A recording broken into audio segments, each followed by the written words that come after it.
Chapter 371. Everyone single one in the arena had their eyes on Michael. They were waiting for what he was going to ask the king. No one let out a sound. If someone dropped a pin right at this moment, it would make a loud sound. The arena was deadly silent. Michael stood up from the chair, put his hand behind his back, and took several steps towards the edge of the arena. I don't give a damn about who wins this tournament. All I care about is the rewards. So as you promised, Your Majesty, I want the Bradford barony. No one gasped hearing his words as they did after his next words. I want you to announce Bradford, the river town, and all the surrounding areas as an independent kingdom ruled by me and the Sunrise sect. Ashton knew Ghost is an opportunist and power-hungry young man, but when he heard Ghost just ask the king to make him a king, he felt goosebumps. Calvin, on the other hand, praised Ghost wholeheartedly. If King Bredia let go of Bradford, the river town and the surrounding areas as Ghost asked, it would certainly make Bredia weaker. However, the king had no choice unless he was willing to let Catherine die. Any weak kingdom was a prey to be hunted and merged into the Thusia Empire. Hence, Calvin supported Ghost's claims. We have to do something, Peyton. Arrest him and make him give up the antidote, Zanali growled, looking at Ghost. As a guardian, Peyton wanted to stop Ghost from toying with the princess life. Yet even without Peyton's complete realization, the seed of hatred towards Noah sprouted in her heart. One could not blame Peyton. She dedicated her life to Guardian Guild. Unlike other beauties, she had no boyfriend, she didn't have fun, she didn't host galas or balls, she only focused on serving the Guardian Guild. In return, she expected the guild to treat her fairly. When everyone thought Lucifer was just a run-of-the-mill psycho killing people at night, she was the one who suspected him to be a big threat. She put together the operation that led to the destruction of his base and almost caught him. Instead of her getting praises and the reward she deserved for the work she did, Noah ended up leading the team. Moreover, the Alpha Guardian was talking about making Noah a Guardian captain instead of her. She was 14 years old when she started to work for the Guardian Guild. What she couldn't get in 14 years, Noah got that within a year. It was not fair, she thought. If we interfere, he might destroy the antidote. This is between him and the king. But Peyton.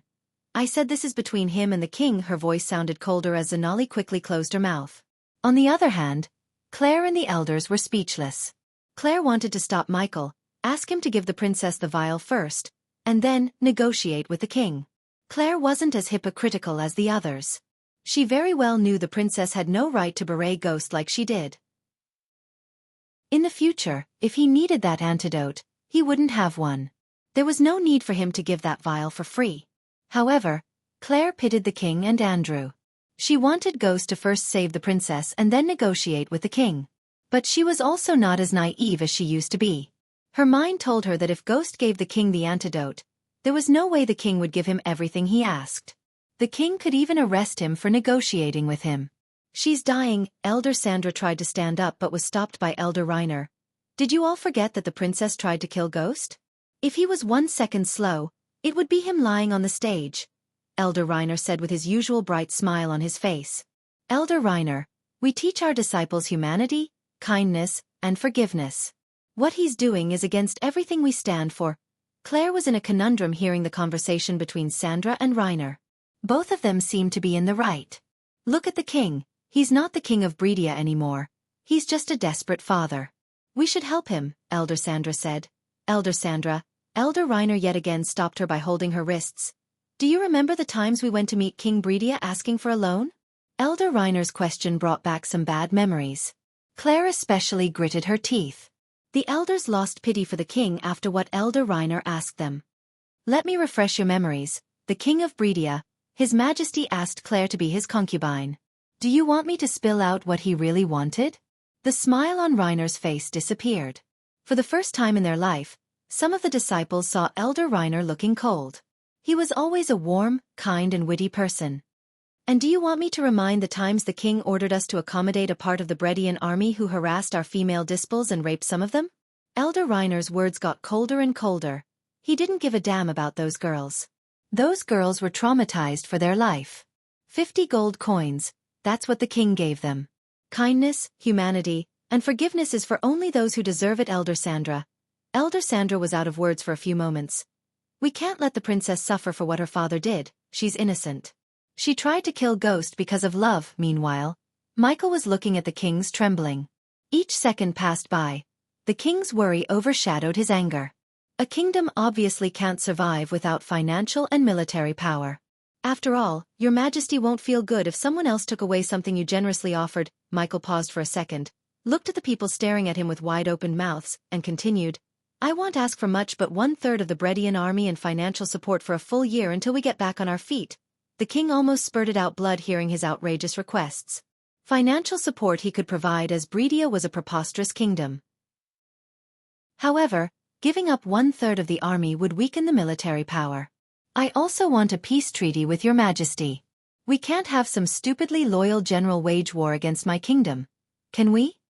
Some of the people of Bradford were worried about his request. They were worried that they would be led to poverty under the rule of a cruel, ruthless person like him. However, the people of Rivertown were incredibly joyful and excited. They knew their life was much better after Ghost joined the Sunrise sect. He wasn't even a ruler of the town, yet he did so many things that the king never bothered to. I won't ask for anything else except for a little tour around your majesty's treasury. Since I'm giving such a valuable item, I'm sure your majesty would want me to take something else in return. Her condition is worsening, Layla said, looking at Catherine's body twitching violently. Ghost, please. I beg you. Give me the antidote, Andrew pleased. I will, I'm just waiting for his majesty to agree to everything I asked. I will, give me the antidote. King Bredia yelled, but Michael shook his head. I want the official documents with your sign, your majesty. You bastard. The king couldn't keep his anger contained. Relax, your majesty. What if you throw me in jail after getting the antidote? It's better we go with official documents. Am I right, Calvin? Michael turned to look at Calvin, nod. Of course, documents are better than just words of agreement. Meanwhile, Catherine's were violently twitching as purplish blood oozed out of her pores. The purplish blood painted her body purple. Ghost, it will take time to draft documents. Can't you just take his majesty's words? Ethan asked, trying to convince Ghost. He didn't want his son to make an enemy out of the king. Although he still couldn't believe how cruel and ruthless his son is, he didn't want Ghost to become an enemy of an entire kingdom. Calvin, Michael turned his gaze away from Ethan to Calvin. How long will it take to draft the official documents for his majesty to sign? If you desire, I can draft the documents in 15 minutes. Of course, Michael snickered inside. Earlier when he signed the parchments related to the guild leader position, Calvin did not bring with filled parchment but just wrote the clauses in front of him. Thus, Michael knew Calvin could come up with documents before Catherine died. King Bredia, shall I start preparing the documents? Calvin asked. His inner corners of the eyebrows were angled up. He was really good at pretending to be sad. No. I can't, the king mumbled under his breath. What Ghost asked was not something he could give up so easily. The nobles and the people would definitely cause a massive headache if he agreed to Ghost. It might even throw the kingdom into chaos. At first, he wanted to say okay, get the antidote, save his daughter and come up with something to prison Ghost. That way he could have said he won't negotiate with a criminal. However, if he signed official documents in front of thousands of people, Ghost would become a ruler of another kingdom. King Bredia had no power over another ruler. Plus, if he signed the documents, Ghost would get 1/3 of the Bredian army. Coupled with the Kane family's support, Ghost would be untouchable. Even if he waged war against Ghost, Bredia would still lose their remaining troops. It would result in weaker Bredia. Lady Alden, how long can you hold off the poison? Layla didn't even want to look at his face. Still he answered him for the sake of Andrew and the princess. 20 minutes. King Bredia's heart was pounding against his chest. He started to sweat as he shivered. Oh, cutting it close. Tick-tock, your majesty. Tick-tock. If you like this chapter, please comment, send power stones. If you really like this chapter and my novel, consider sending me gifts as it would motivate me to put out more chapters. Any criticism? Feel free to bash me in the comments. Chapter 372. You cruel bastard, the king growled. He felt utterly helpless. He wanted to rip the antidote out of his hands and hang him right in this instance. Kathy was right. You are a monster. After everything that happened, the king had realized why Catherine chose to take her own life instead of marrying Ghost. Although King Bredia never wanted to marry Catherine to anyone except a warrior, he would rather marry Catherine to someone like Andrew than Ghost. The king could see the love, care, and grief in Andrew's eyes. It was pure love. The king blamed himself for not asking Catherine who she wants to marry. It was his anger and stubbornness that made his daughter drink poison. The smile that lingered on Ghost's face suddenly disappeared. He knelt on one knee before the king. "Your Majesty, do you think I don't know what you asked in return for a loan my elders asked a year ago?" His voice suddenly sounded colder. "You tried to use their desperation to take sect leader Claire as your concubine. And we both know what concubine really means to a person like you. Except for the elders of the Sunrise sect and a few nobles who were very close to the king, no one knew about the king's request. It was Jack who told Michael about the request. At that time, Michael didn't know he would meet the king in person and negotiate with him over the prince's dying body. Since Claire was an exceptional beauty, Michael knew it was natural for people like the king to court her. However, when the king tried to act innocent and called him a monster, he decided to let everyone know the king's actual innocence. The king was speechless. Something made the king shiver inside looking at Ghost's eyes. He felt like a beast looking directly into his soul, waiting to devour him alive. The king felt so weak before him. "And should I remind you of the time you offered 50 fucking gold coins as a remuneration for the girls who were raped by your soldiers who stayed at the sect due to your order?" Michael patted the king on the back before standing up. "If you care about them so much, you should have found a way to punish him, but you're punishing an innocent girl." Imelda raised her voice before Andrew's. "Innocent? Ha ha ha ha." Suddenly, to all of their surprise, Michael burst into laughter. "It was the princess who decided the price of 50 gold coins. 50 gold coins, not for each, but to all 8 girls. They were supposed to share the coins among themselves. Based on what? Who was raped worse? What the actual fuck?" Many commoners gasped in shock. Those who felt pity for the princess and hated Ghost now seemed to see the princess in a new light. The princess decided a girl's innocence was with 7 or 8 gold coins. No one is innocent in this world. Everyone is a villain in someone's eyes. But Andrew mumbled, "What? If the roles were reversed and the king had the antidote, do any of you think he would have offered it to me for free?" He looked around the arena to see no one nodding. "So why should I?" Ghost, right at the moment, Calvin brought the documents. He handed over the parchments to Michael. Finally, Michael took away his gaze from the king to the contents of the parchments. He read the entire 10-page document in a minute. "I don't have to prove anything to anyone here. It's your Majesty who has to prove your love. You can either sign this and save your daughter or watch her slowly die in your arms. The choice is yours." Michael threw the parchments towards the king. "I assume you have 10 minutes to decide, Your Majesty. Sign the damn thing." Andrew took the parchment from the ground before throwing it on the king's face. The king's hands shivered. On one hand, he had his flying daughter. On the other hand, he had something that would divide his kingdom and probably throw the kingdom in chaos. "Your Majesty, this is no time for thinking. Please, sign them and save your daughter," Ethan said. With his shivering hand, the king finally signed the document. His heart was pounding against his chest. Ricky was feeling goosebumps along with the other disciples. It seemed like only yesterday he saw a full black-clothes youngster at the gates of River Town. Now the youngster was about to become a king of his own kingdom. He wished Daniel was here to witness this historic moment. "Hail your Majesty, Ghost!" Ricky couldn't hold back as he shouted as loud as he could. "Hail your Majesty, Ghost! Hail your Majesty, Ghost! Hail your Majesty, Ghost! Hail your Majesty, Ghost! Hail your Majesty, Ghost!" Gradually, one by one, the people of Rivertown and the Sunrise sect disciples roared in unison. Ignoring the shouts, Michael reached his hand out as the parchments flew straight into his hands. He checked the documents for a few moments before nodding with a smile. "Keep the end of your bargain." Layla reached out her hand. Of course, Michael threw the antidote to Layla. "Kid, you became a king." Ashton was still in shock. He never expected the tournament would turn out to be like this. He rejected the princess to gain a kingdom of his own. Moreover, he had also gained 1/3 of the Bredian army to command. King Ghost. It does have a nice ring to it. While Clavin, Ghost and Ashton were busy discussing the future, Layla gently poured the antidote into Catherine's mouth. The moment the antidote touched Catherine's lips, her body jerked. Soon, her body gradually started to lose the purplish color as her skin slowly turned rosy again. "Kathy!" The tears of joy poured out of both Andrew's and the king's eyes. Everyone was looking at the princess, waiting for her to open her eyes. Only Diana looked at her son, Ghost.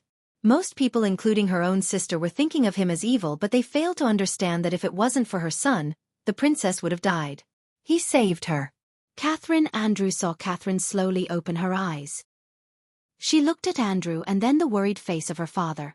Father. You brat. King Bredia embraced so tightly and close to his chest. Andrew couldn't wait to hug her, tell her how much he loves him and how much she just hurt him by trying to take her own life. Their union of love continued for a couple of minutes before Catherine saw Ghost reading a long parchment seriously without even taking a look at her. Slowly she started to wonder how they managed to save her. She was told it was nearly impossible for someone to save her after drinking the five-headed serpent's venom. Layla stood up as Andrew thanked her, holding her hand. Sabrina quickly came to stand by Layla's side. The Winstons surrounded her. Layla couldn't just chase them away. As a person who trained to fight evil, Layla developed a seventh sense that indicates her most evil being. Aside from evil beings, she could all sense darkness in someone's heart.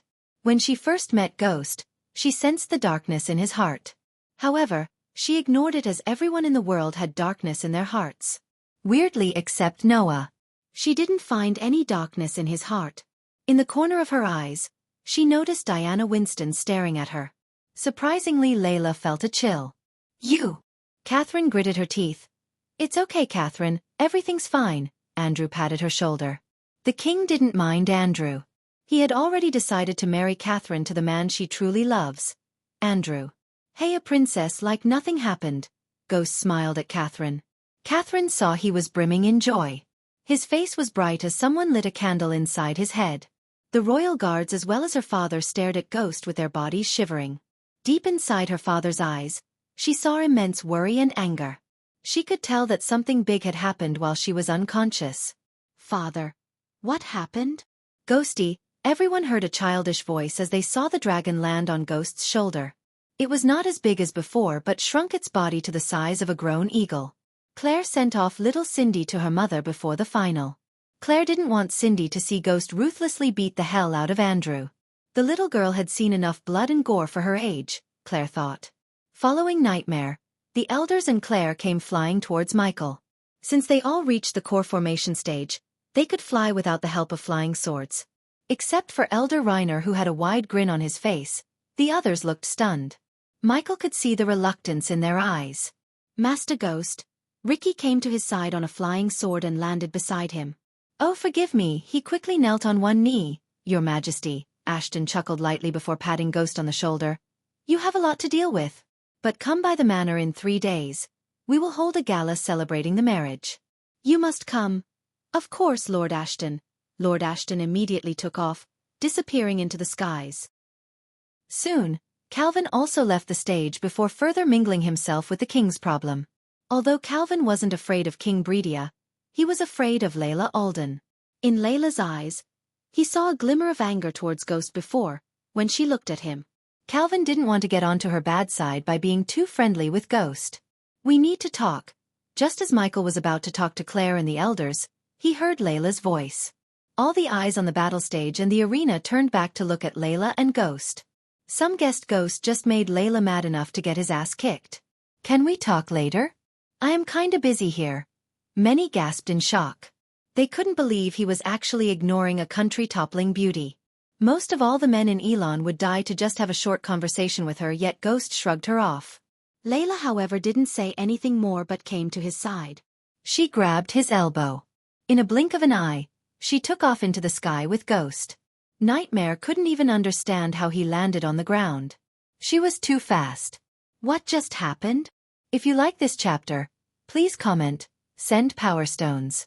If you really like this chapter and my novel, consider sending me gifts as it would motivate me to put out more chapters.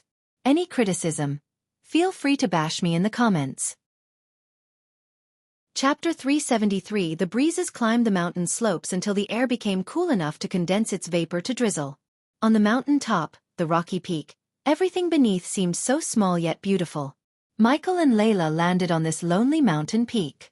Along with thunderclaps, the streams of lightning on the horizon indicated the coming heavy rain. Layla stood on the edge of the mountain peak, looking at the distant horizon. Michael remained silent, expecting Layla to speak whatever was in her mind.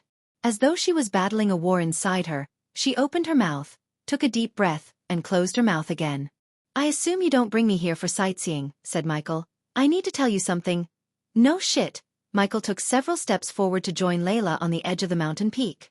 Layla turned her head sideways to see his calm face.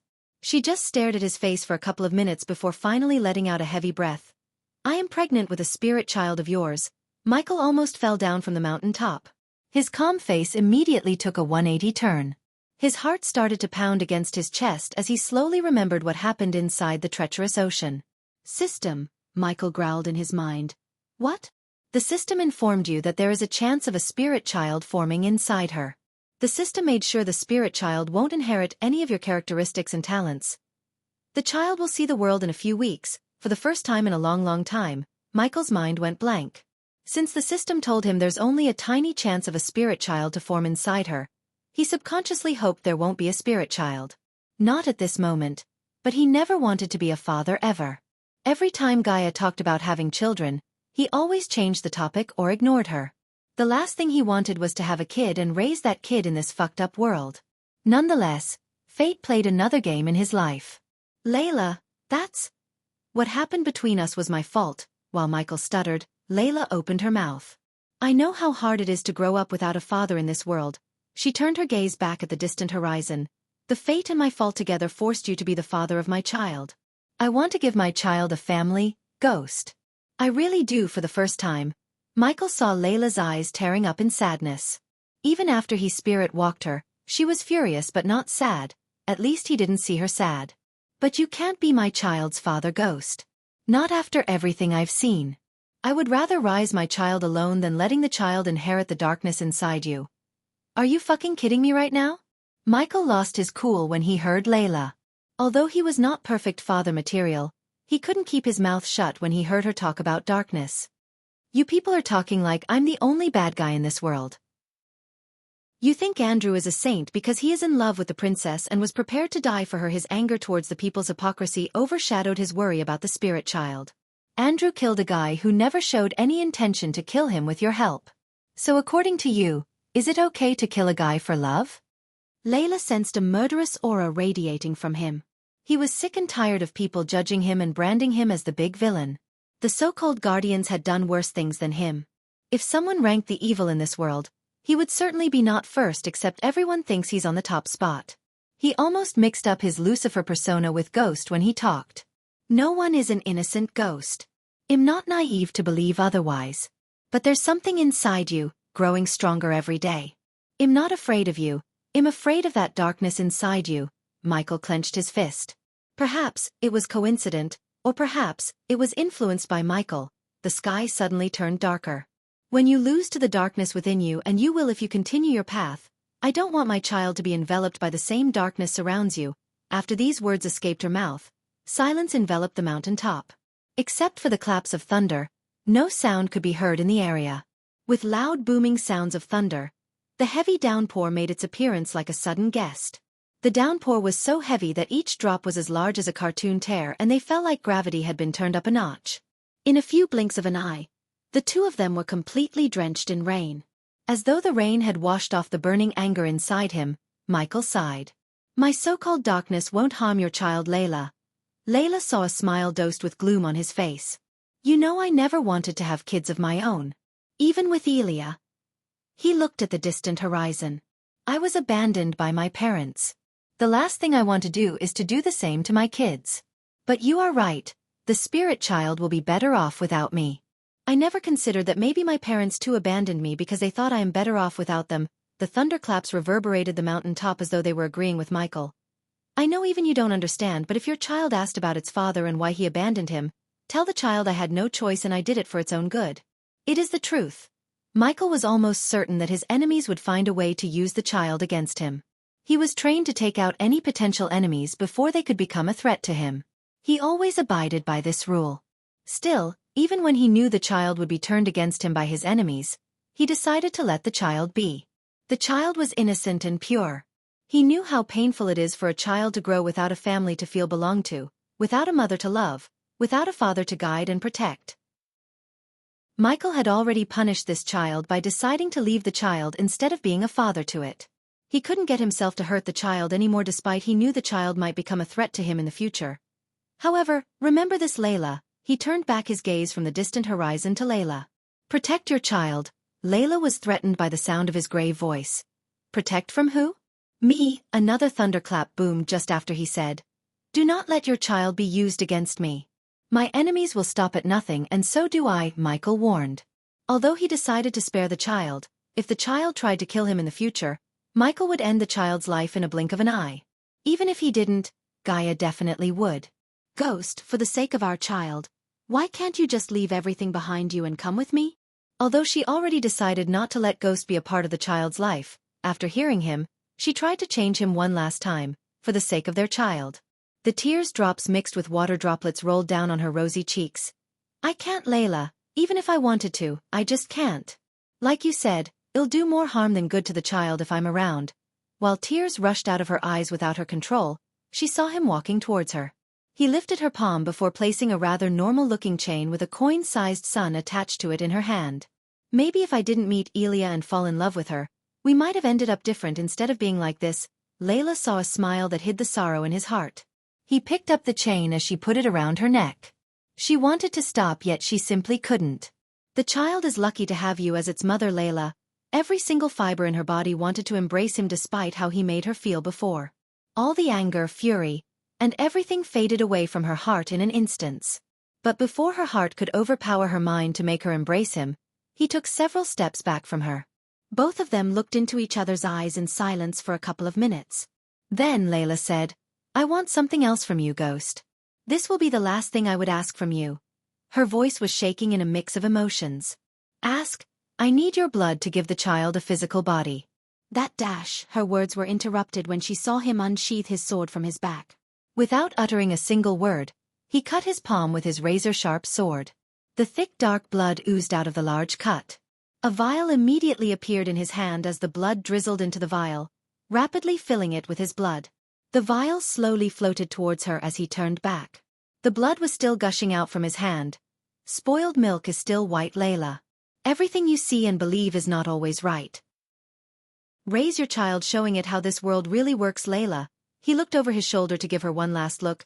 "Goodbye, Layla." As a strange emptiness and sorrow were filling up her heart, she looked at Ghost disappear into the dark clouds.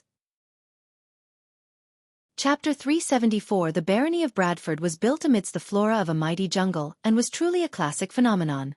Its appearance was matched by the backdrop of grand forests which have helped shape the barony to what it is today. The trade resources these forests brought were of great importance, but they were also influential when it came to architectural designs, as the vast majority of buildings have been built with many natural elements to keep in line with the forests. The skyline was riddled with either elegant two-story or majestic three-story buildings. Life was great in Bradford. It had attracted a lot of attention. A few new cultures had left their mark not just on trade and relations, but also upon the barony's identity. Bradford Barony contained two towns, Bradford and River Town. The two towns were separated by lush vast forest and Hinling River. The main road connecting the two towns was well maintained and paved with white stone. Thus, the road was called Pearl Road.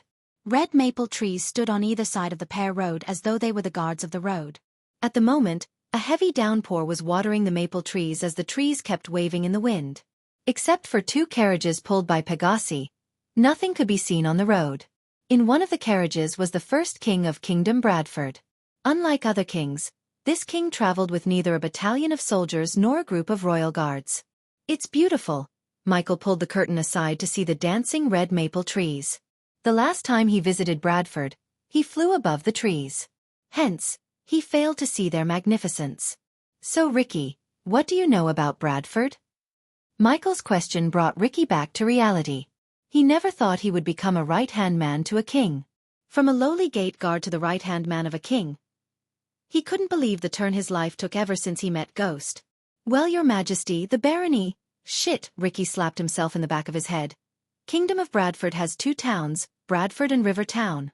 Though they call River Town a town, the town was in decline along with the Sunrise sect until you joined the sect. However, Bradford Town prospered under the rule of Baron Totonk." Sigh. Michael heard Ricky let out a heavy sigh. "What?" "Your majesty, it's that I feel pity for Baron Totonk." "Is that so?" Michael asked, gently brushing the head of sleeping Nightmare on his lap. "Rumor has it that ever since Lucifer killed and hanged Miss Jane's body atop the manor, the Baron has lost his connection with reality. People say he has gone mad. What do people say about Lucifer? Michael asked as he had no idea about Lucifer. The name Lucifer made Ricky shiver. Unlike some cultists secretly worshipping Lucifer as their god, Ricky never wanted to meet Lucifer. The sight of Jane's horribly mutilated body gave him a nightmare. Ricky had seen his fair shares of murders and deaths, but what Lucifer did to Jane was something else. Ricky doesn't blame Baron Totonk for going crazy, as any father who loves their daughter would go mad in his shoes. Ricky, Michael called him again as Ricky came back to reality. Some people say he's the devil and wanted the church and guardians to catch him so they could sleep at night again. Rumors have some people are worshipping Lucifer as their god in secret. Hee, Ricky heard Ghost chuckle from inside. Your Majesty? Ricky failed to what could possibly be funny about what he just said for Ghost to chuckle. If you know they worship Lucifer, they are not doing a good job in keeping secrets, are they? If it is true and you know it, the church and guardians know it too. There will be no surprise if both of them hunted these worshippers down. Michael could use these worshippers to strengthen the Order of Death again. However, it was too early to recruit civilians. Next time he streams himself, he might ask for people to stop worshipping him just for their sake. If they continue to worship and end up being hunted by the guardians or the church, they should blame themselves. Your Majesty, when will the army reach Bradford? In a week according to the King Breedia. Your Majesty, can I ask you something? Michael sensed a sliver of reluctance in Ricky's voice. Sure. Were you going to really let the princess die? I mean, if His Majesty did not give what you wanted, what would you have done?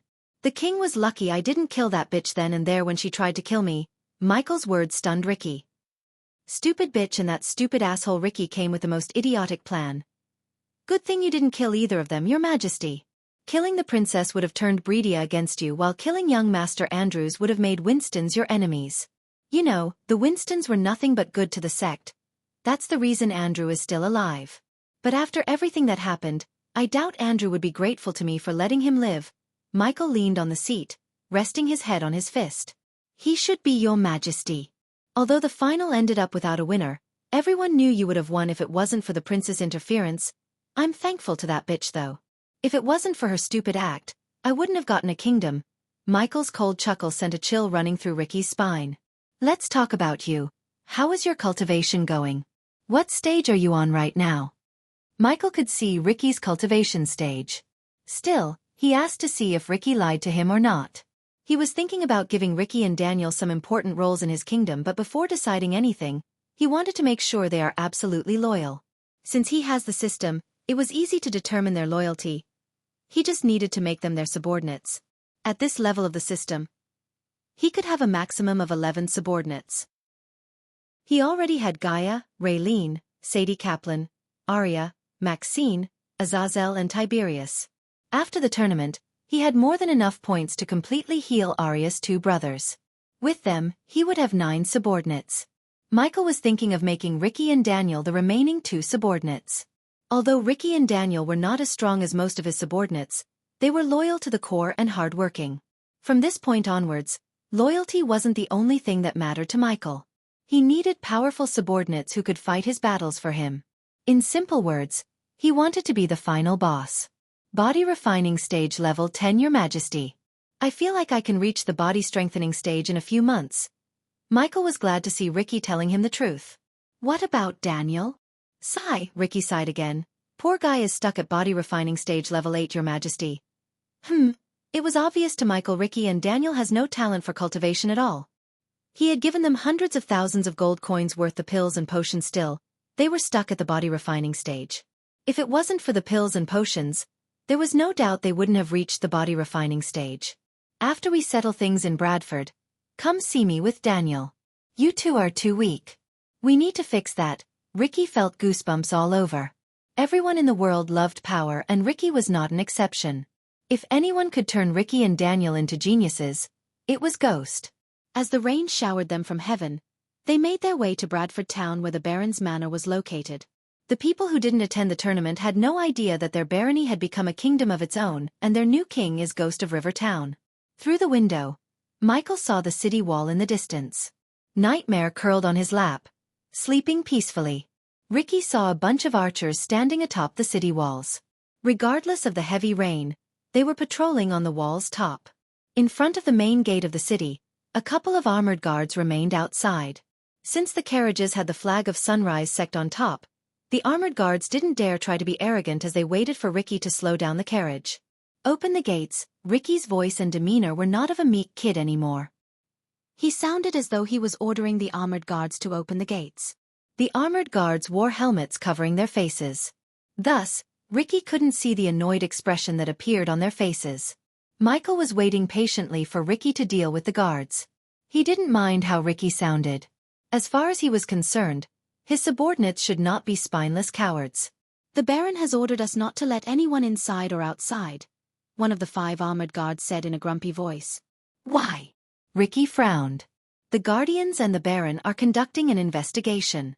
It's our order not to let anyone in or out. Unless Baron gives us an order to let you guys in, we can't do anything." Another guard spoke, but he wasn't as grumpy as the guard who talked just a moment ago. "Do you know who is inside the carriage?" Ricky had the courage to talk to the armored guards with his chest up because of Ghost. He was not the gate guard Ricky anymore. He was the right-hand man of the king himself. Soon these guards would bow their heads to him. "Who?" The grumpy guard couldn't take any more of Ricky's arrogant attitude. "Your king." Chapter 375. The armored guards as well as the archers who heard Ricky were stunned. They were speechless for a couple of moments. They lived long enough to know that the king of Bredia wouldn't come without royal guards and several carriages in front and back. Besides, they received no information about the king coming to Bradford. The last time they heard, the king was going to the tournament. "Here, show this to them." Through the gap between Ricky and him, Michael sent the parchment containing King Bredia's seal to Ricky. Michael didn't want to cause any acne by beating the crap out of the gate guards. After all, they were just doing their jobs. Although Michael knew they were just doing their job, he felt the urge to beat them when they were standing in his way. He could feel something is changing inside him. It was a feeling that couldn't be described. Even Spectre and the hitmen of the dark underworld massacred the orphanage Michael loved. Michael didn't torture them. He just killed every single one of them, including the girl he loved who did not inform him about Spectre's plan. Never before he experienced the urge to torture except when he met Calvin. He wanted to torture everyone who betrayed Abras. He wanted to cause chaos. He asked the system about his new feelings, but the system had no answers. Yet, Michael could feel something different about him. The guards saw the young man taking a parchment from whoever was inside the carriage. Since the tournament winner celebration was meant to be held tomorrow, they never thought Ghost or any participants would come to Bradford.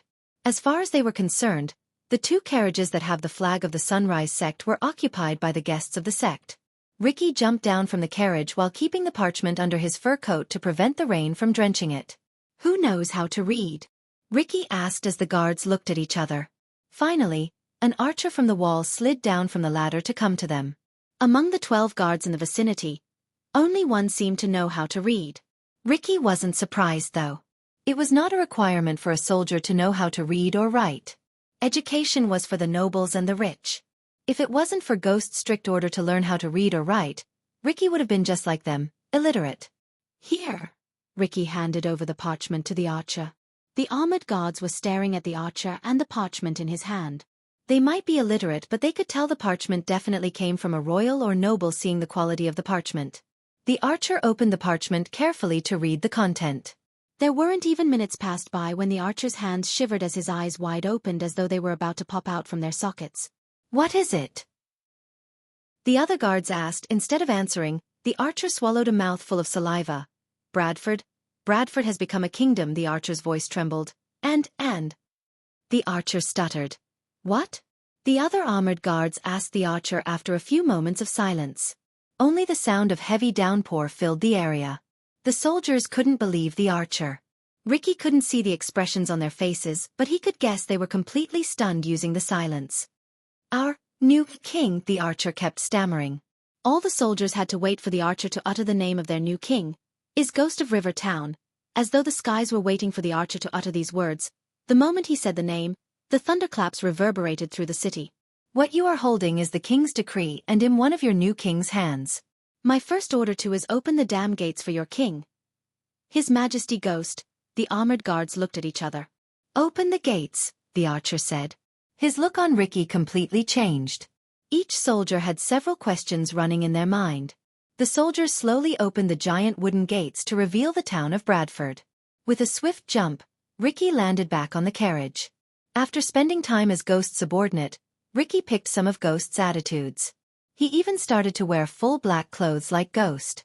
As the carriage slowly moved forward, Michael looked at the town through the window. The streets were empty as Michael saw not a single soul on the roads. However, he could see the eyes looking at the carriage from inside the building. When Michael looked at the sky above the town, he noticed several figures in complete golden armor flying away from the town. Holy guards, Michael mumbled under his breath. Although the church had not intervened in his life as much as the guardians, they were still a threat. He had been trying to establish a connection with the church to see if he could make them his ally. If they were his ally, he could spy on them, learn valuable information and turn them against the guardians. The others, including Ricky, thought Michael had forgotten Jack since he doesn't talk about Jack or his death. In truth, Michael had never even visited Jack's grave. Not even once. Gaia took care of Jack's family. They were millionaires now as Gaia gave 1,000,000 gold coins to their family as well as promised to take care of them and their bloodline. The guardians would pay for Jack's death. Everyone involved in Jack's death would pay the price with their lives. It seems like the Baron and the guardians ordered a lockdown, Your Majesty. But why are there no guards on the streets?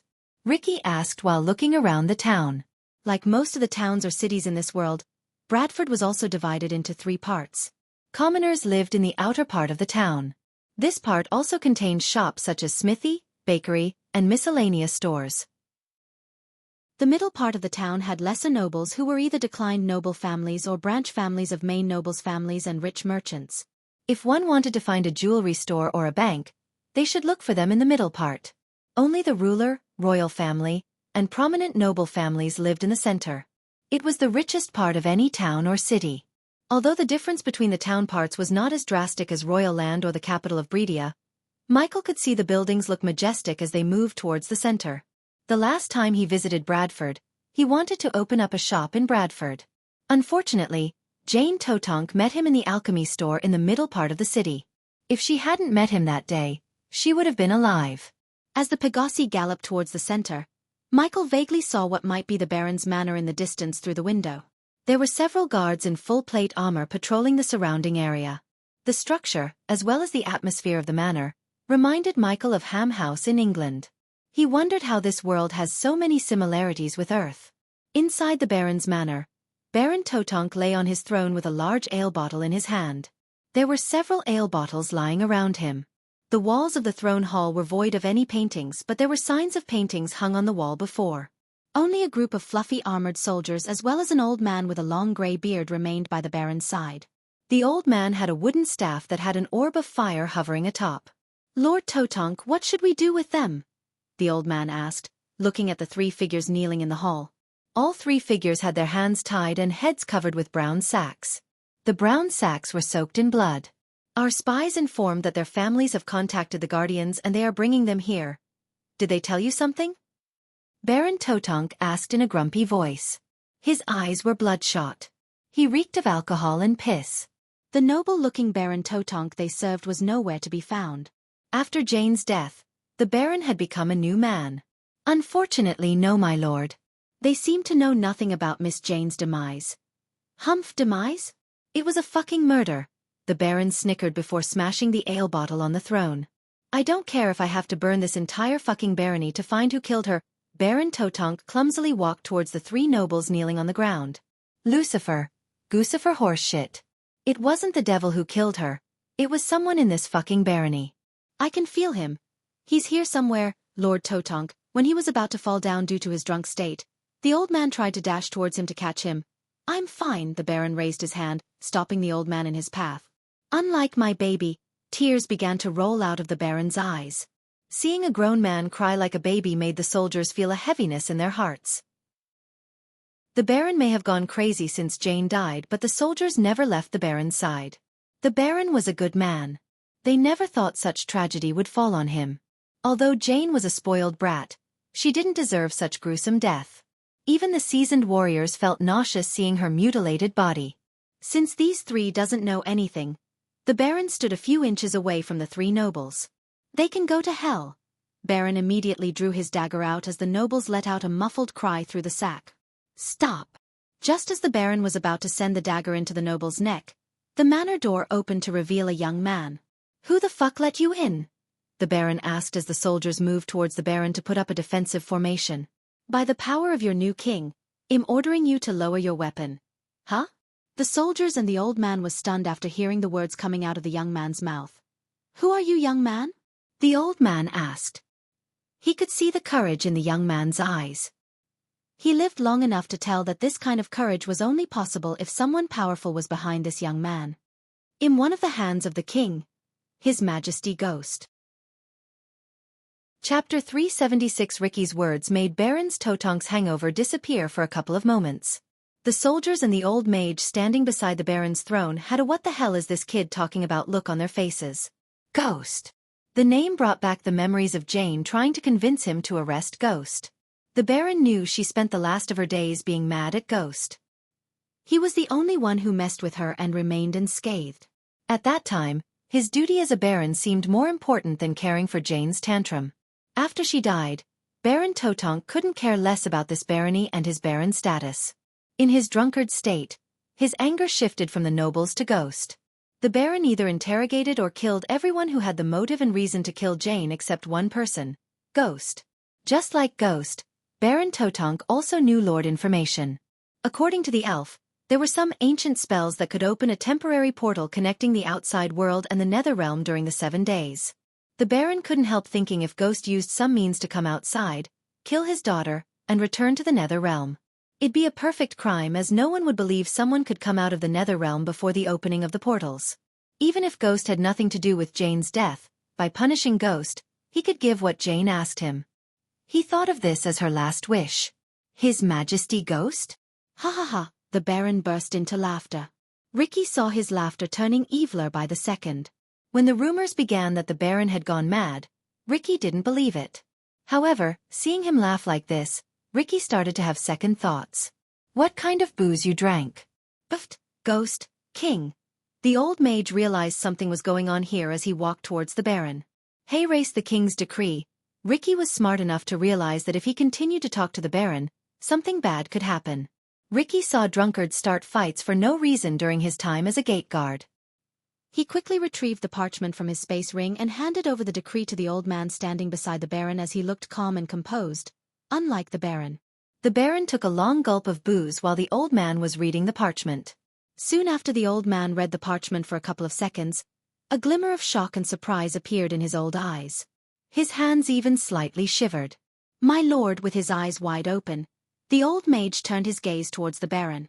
"My lord," the old mage called again to take away the Baron's attention from the booze bottle in his hand. Smack! The Baron smashed the booze bottle on the head of the noble prisoner before him. Ricky was stunned as he took a step back in fear. He looked over his shoulder, waiting for Ghost to walk into the hall. Ricky kinda started to regret coming here alone. He would have waited outside if it wasn't for Ghost and Claire taking a stroll around the manor to get to know the landscape more, as Ghost would live here after today. He's telling the truth. This is not barony anymore, it's Kingdom of Bradford. What rubbish are you blabbering? Give me that. The Baron pulled the parchment from the old mage's hands. Despite the hangover, the Baron could read the metallic black letters on the golden parchment. Ricky and the old mage both saw the veins on the Baron's forehead popping out. They could hear the sound of Baron's teeth grinding against each other. His body trembled as they sensed a cold, murderous aura filling the hall. "So this is how they repay me and the Totonk legacy?" the Baron said, crumbling the parchment. "That bastard!" Ricky wondered if the Baron was cursing the king or Ghost. Either way, Ricky knew the Baron would not leave peacefully, not with his current state. "There is nothing we can do, my lord." Compared to Ricky, the old man had so much life experience. He could tell for sure that the situation is going to escalate to another level. Although what King Bredia had done was ungrateful and borderline disrespectful, they could do nothing. After signing the parchment, even King Bredia had no power in Bradford anymore. Bradford belonged to no one but Ghost himself, as he is the king from today onwards. "Oh, I disagree, Yanob. I can still do this."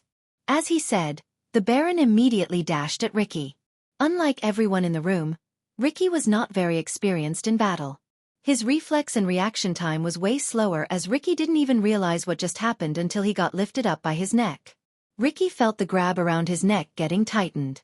He started to struggle to breathe. My lord, Yanob. The old mage tried to stop the Baron but was stopped in his path by a death glare came for the Baron. Let him go, Baron. Suddenly a melodic voice reverberated through the throne hall. Although Ricky sighed in relief, he wanted the Baron to let him go so he could breathe.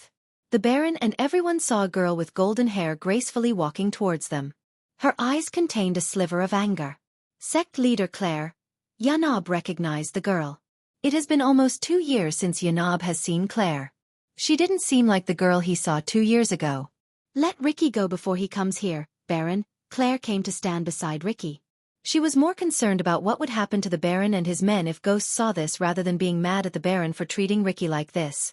You think I'm afraid of him? The Baron was obviously not thinking it clear due to his current state. Claire knew that. I'm telling you for your own sake, Baron. If you aren't afraid of him, you should be. Now let him go before this escalates any further. Did he kill my Jane? Still, the Baron hadn't let go of Ricky as Ricky's face started to turn purple. No, what are you talking about? We all know who killed her, whoosh. Just when the Baron was about to say something and Ricky was going to faint, a powerful gust of wind blasted away the Baron and Yanob. Claire heard the crackling noise of lightning bolts coming from behind. My lord!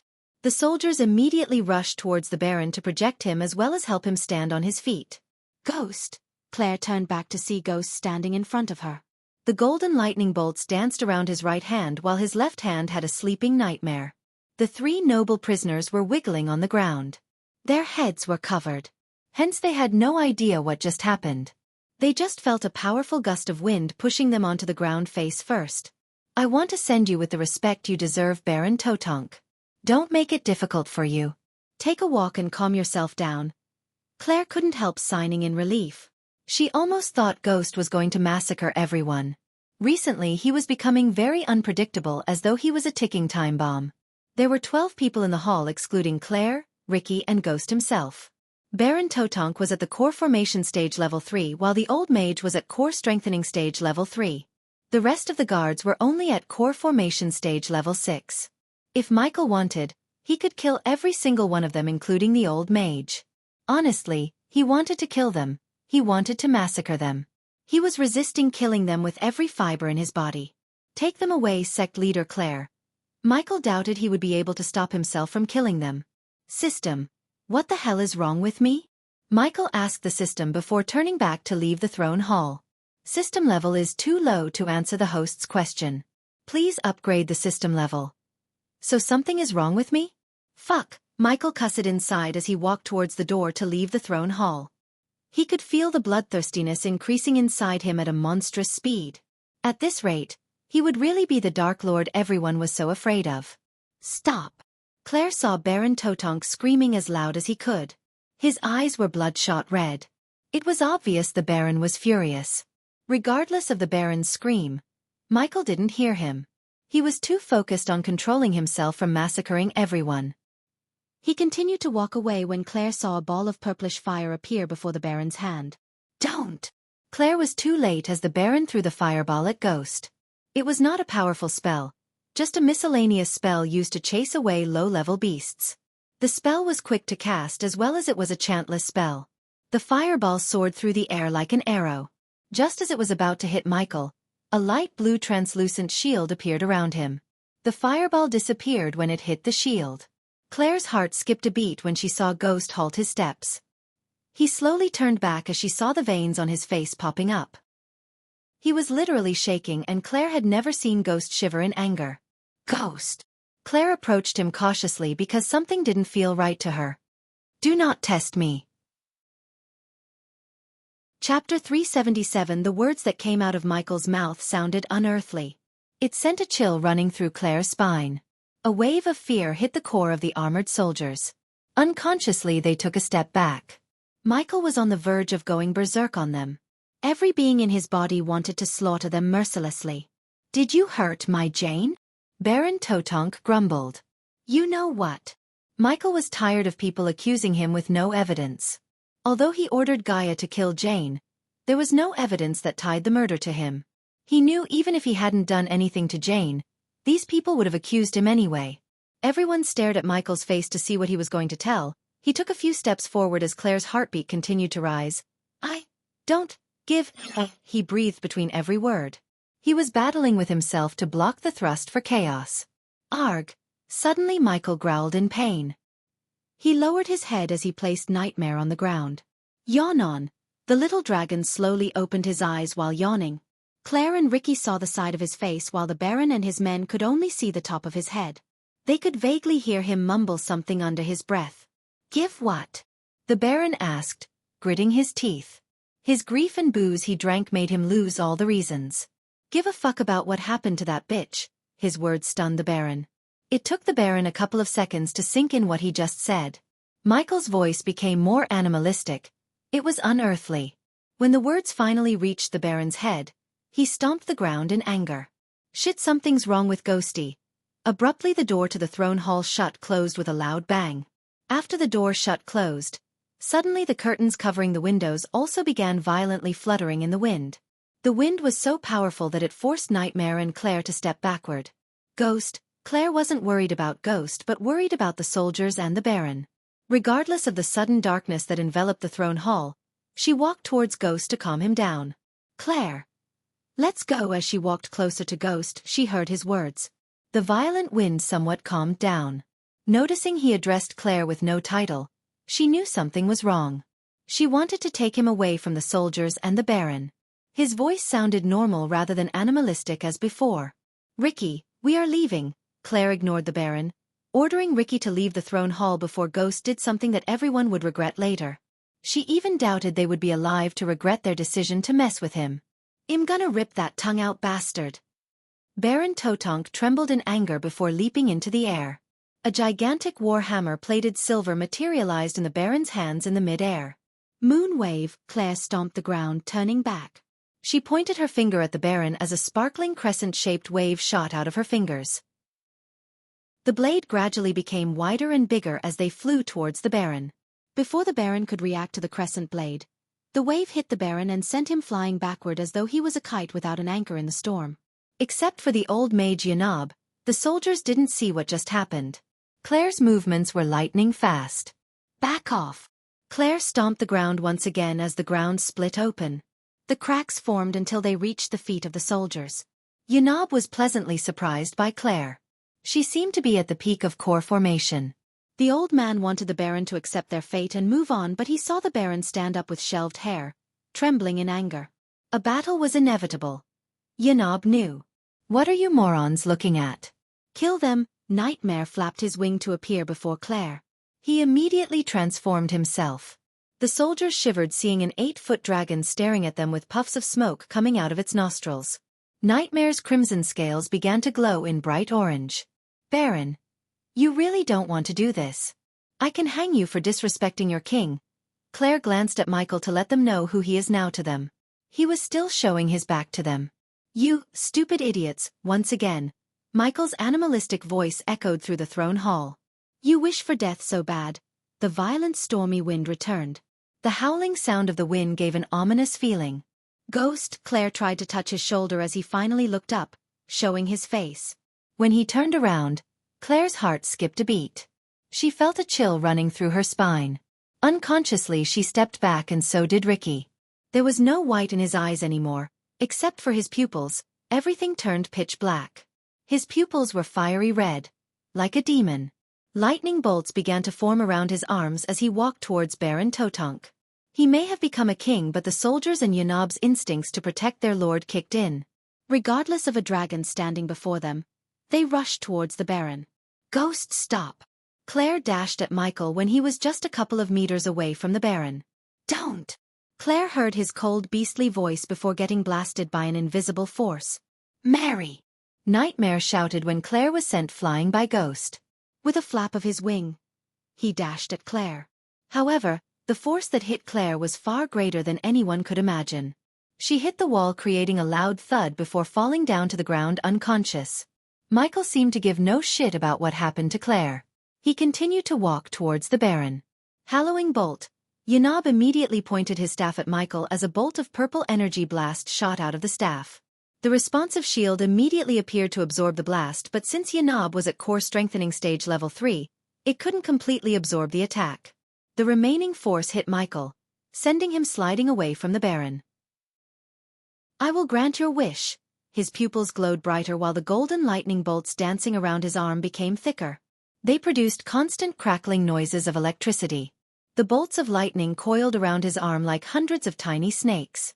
The entire throne hall became darker. Regardless of the daylight outside, it was like evening inside the throne hall. "Ignitia!" Michael raised his arm as a bolt of powerful lightning bolt fired out of his arm towards Yanab. The death range enhanced his power exponentially. Before Yanab finished casting a defense spell, the bolt of light reached him. If it wasn't for the old man's quick reflex to leap just in time, he would have had a hole in his chest. "Protect Lord Totonk!" one of the loyal soldiers shouted before dashing at Michael with his sword held high. Ricky couldn't help shivering looking at the soldier running towards Michael. Ricky saw Ghost remaining there without even moving an inch. Pulch! Just when the soldier was a couple of seconds from cutting open Michael in half, the soldier froze in his path. "Nard!" the fellow soldiers screamed. Behind their helmets, they were horrified. A hand was sticking out of Nard's metal-covered behind. The hand had a red oozing blop in its hand. Ricky's face turned pale as he realized the oozing blop in Ghost's hand was nothing but a human heart. The heart was still beating in his hand, but it was soon crushed into a paste by Ghost. "Yua!" Ricky immediately threw up. When Michael retrieved his hand, the soldier collapsed onto the ground. Looking at Ghost staring at them with blood dripping down to the ground from his hand, a dread hit the core of the soldiers. Still, they were surrounding the Baron and waiting for Yanab to help them. If anyone could help them, it was their court mage. "Anyone who stands in my way." A devilish grin slowly emerged on Ghost's face. It was not a smile that radiated warmth. On the contrary, it was a smile that created a tingling sensation in their spines in fear. "Ignitia!" Just when Yanab was casting another spell, Michael sent another lightning bolt. He didn't even look at Yanab, he just raised his hand while keeping eye contact with their soldiers. Yet again Yanab dashed out of the lightning bolt's trajectory. Currently, there were 9 fully armored soldiers surrounding the Baron. Even for someone at the core formation level 10, 9 fully armored soldiers as well as a core strengthening stage mage was a huge threat, but not for Michael. The death range was cast by him without his command. It catapulted his overall strength to core strengthening stage level 6. One step at a time, Michael walked towards the soldiers. He kept tilting his head left and right while grinning. Chaos Blade, Savagery of Strength. 2 soldiers simultaneously cast spells that boosted their strength. They dashed at Michael. One soldier's metal armor began to glow in bright golden color while the other one became bulkier like the Hulk. They dashed at Michael from both sides. Michael grabbed the sword in one soldier's hand while grabbing the bulkier soldier by his neck. Before the two of them could wiggle, Michael simply snapped the bulkier soldier's neck. The bulkier soldier collapsed onto the floor with a thud sound. The soldier struggled to release the sword from Ghost's hand, yet he couldn't even move his sword an inch. The other soldiers wanted to join the fight, but they couldn't leave the Baron unprotected. Hence, they saw Ghost pull the sword from their college's hand like taking candy from a child's hand. Cling! As Michael took the sword, he snapped the sword in half. Pulch! Pulch! Pulch! Pulch! Pulch! Pulch! The soldier tried to dash backward, but he was too late. Michael plunged the broken arrow directly into the soldier's shoulder through the metal armor. Without showing a shred of mercy, Michael kept rapidly stabbing the soldier until the soldier's lifeless body fell onto the ground. However, his brutality didn't stop at that. He stomped the soldier on the chest, crushing his chest. Death and chaos. So beautiful. Yesterday I wanted to release 2 chapters, but this chapter wasn't up to the usual standards. So I deleted the entire chapter and rewritten it so the chapter will be worth your time and money.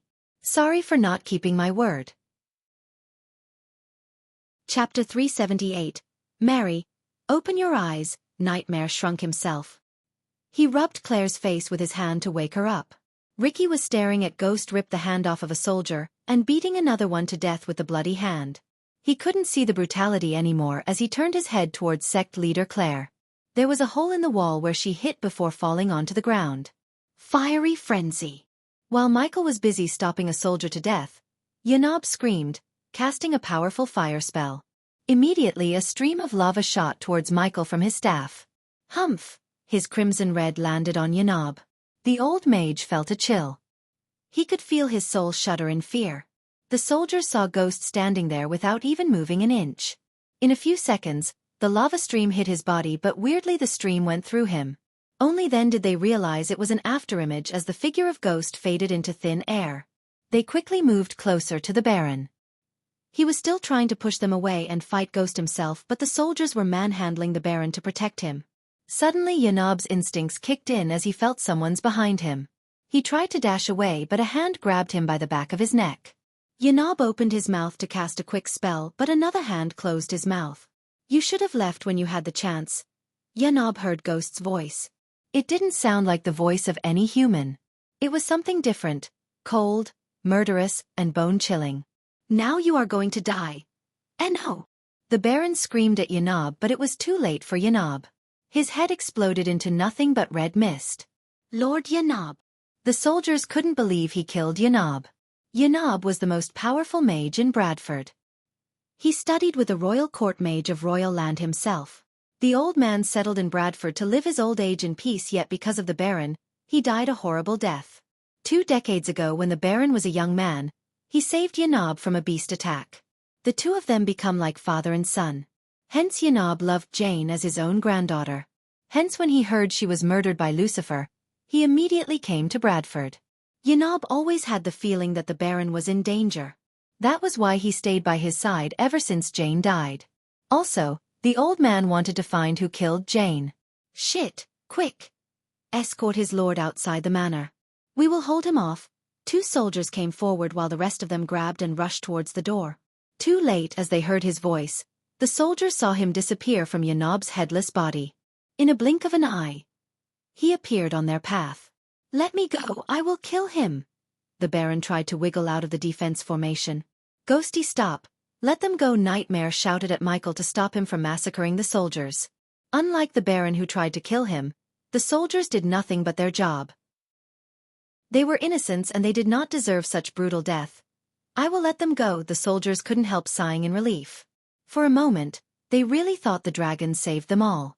However, when they heard his next words, they were horrified to hell. The lightning bolts gradually disappeared as the dark crimson-red flame coiled around his arms. They moved around his arms as though they were tiny snakes. Nightmare noticed he was casting spells without uttering the name of the spells. Until one reaches the fusion stage, they wouldn't be able to perform chantless spells, yet he was using spells without casting them. Moreover, the lightning bolts and now the flame seemed like they were being manipulated to his will instead of the cast using arch energy. If someone from the Sky Hall saw Michael, they would be speechless. No one in the world except some higher-ups knew about the existence of ancient gods. Elemental manipulation was the power wielded by the ancient god themselves. No mortal could even grasp the basics of elemental manipulations, yet Ghost controlled 2 elements: lightning and fire. "Go! We will buy you as much time as we can." The 2 brave soldiers knew they couldn't stop him, yet the oath they took to protect the Baron gave them the courage to face Ghost. The one who was at the fault was the Baron himself. If it wasn't for him picking up the fight with Ghost, those soldiers and Yanob would have still been alive. "For the Baron! For the Baron!" The 2 soldiers dashed at Michael, letting out a loud battle cry. Nightmare flapped his wing to dash at Michael before he could kill the 2 soldiers. The dragon wanted to save Ghost from himself. The Ghost he knew would have never killed them. He was cunning and calculating. However, at the moment he seemed like a new person. Even when he was in his Lucifer persona, Nightmare had never seen him lose his cool. He always remained level-headed. More than ever, he missed Gaia now. If anyone could stop Ghost, it was Gaia. "Get her out of here." Nightmare flew at Michael after instructing Ricky to get Claire out of the throne hall. "Ghost!" Nightmare was flying towards him. The soldiers were dashing at Michael. The soldiers were escorting the Baron towards the door, and Ricky was taking Claire away from Ghost. Everything seemed like it was happening in slow motion to Michael. He never felt this strong before. Those soldiers and everyone in the room seemed so puny. "Feel like barbecue," as Michael grinned. He raised his arms as 2 scorching hot streams of fire shot from both his hands. Arg! The fire enveloped the 2 soldiers. Their screams of agony echoed through the manor's walls, but soon, their cries disappeared. In the place they stood before remained nothing but a pile of hot ashes and 2 scorched skulls. "Ghost!" Nightmare cried. Just as the dragon was about to reach him, he turned his gaze to look at Nightmare. Seeing the crimson-red eyes staring at him, Nightmare felt a chill.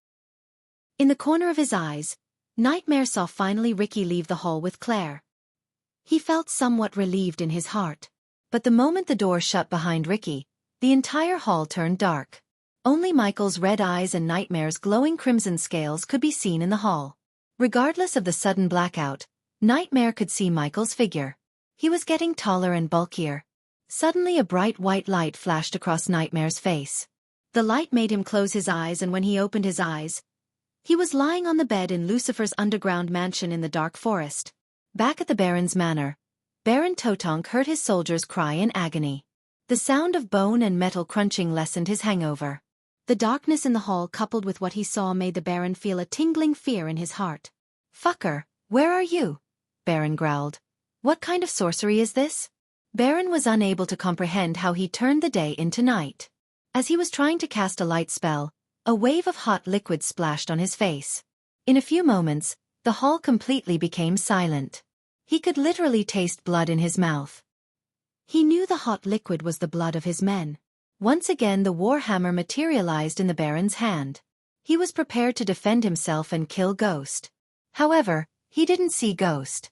Instead, he vaguely saw the red glowing eyes moving away from him. The warhammer radiated a faint light that enabled the Baron to vaguely see Ghost standing before the three noble prisoners. He could hear the nobles mumble, but soon, he heard the sound of a dagger slicing through flesh and blood. The Baron continued to see the red glowing eyes moving around the hall as though Ghost was looking for something. "Fucker. Face. Me like a man?" Tisk says. "I'm not a man." The Baron heard his voice coming from all directions. He couldn't pinpoint where he was talking from. The Baron started to wave his warhammer all around, hoping to hit Ghost. "I am much, much more than just a man." The Baron swung his warhammer violently, turning behind as he heard Ghost talk from behind. "Let's talk about what a failure of a man you are," Baron heard Ghost snicker. "You were searching and punishing whoever might have killed your daughter. Argh." Baron swung his warhammer yet again in the dark. "She died because of your incompetence. As a father, you were supposed to protect her." Ghost's words were like needles piercing through his heart. "You were trying to blame someone else for her death." Baron continued to swing his warhammer in anger. "It was you who spoiled her. If anyone is to be blamed, it should be you. A failed father." As the Baron heard these words, without even his control or willingness, he lost the hold of the warhammer. Tears flooded out of his eyes as he fell to his knees. "You spoiled her and made what she was, her death. You." Baron could hear the voice getting closer and closer. However, he was in no mood to fight. The words uttered by Ghost shifted the blame and anger from Lucifer to himself. "Imagine how she would have cried for her daddy, when the life was leaving her. She would have prayed for you. Prayed for her father to come and save her." Baron felt a gust of wind as he looked up to see the glowing red eyes of Ghost staring directly in his eyes. "You failed her. You failed your baby girl. You let her suffer. You let her go through that pain and agony. You killed her." The words were doing something inside the Baron. He couldn't take it anymore. The Baron wanted nothing but Ghost to stop. It felt like these words torturing his soul itself. He couldn't help imagining Jane crying for him to save her. "Take this and take your pathetic life. At least you will get a chance to say sorry for failing her." The Baron felt Ghost placing the dagger in his hand. "Jane," the Baron mumbled as he gripped the dagger tighter. "Don't make her wait this time, Pulch." As the darkness faded away from the hall, several lifeless bodies could be seen lying on the hall. One of the bodies was the Baron with a long deep cut around his neck. Chapter 379 Crime Investigation. When the heavy rain finally slowed down to a drizzle, two figures landed on the front lawn of the Baron's manor in Bradford. As they descended on the ground, they were welcomed by a bunch of guards in both full metal armor and leather armor. Archers were atop the manor looking at the surrounding cautiously while several groups of soldiers patrolled the manor around. There was red tape surrounding the manor with commoners staring at the manor from behind the tape. The soldiers were struggling to keep the commoners from crossing the line. Regardless of the dark clouds hovering in the sky above them, the people didn't seem like they would leave the manor. The soldiers didn't dare to stop the two figures because they all knew who they were. Guardians.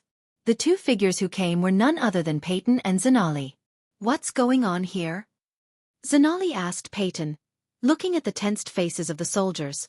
Zanali expected the people of Bradford to be in shock, but they looked more terrified than shocked.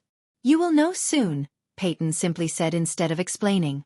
The two of them walked towards the manor's main door. Some of the soldiers who saw the guardian crest on Peyton and Zanala's clothes heaved a sigh of relief. Along the way, the soldiers who were patrolling the manor halted their steps to bow. Giving them a simple nod, Peyton and Zanali made their way towards the manor.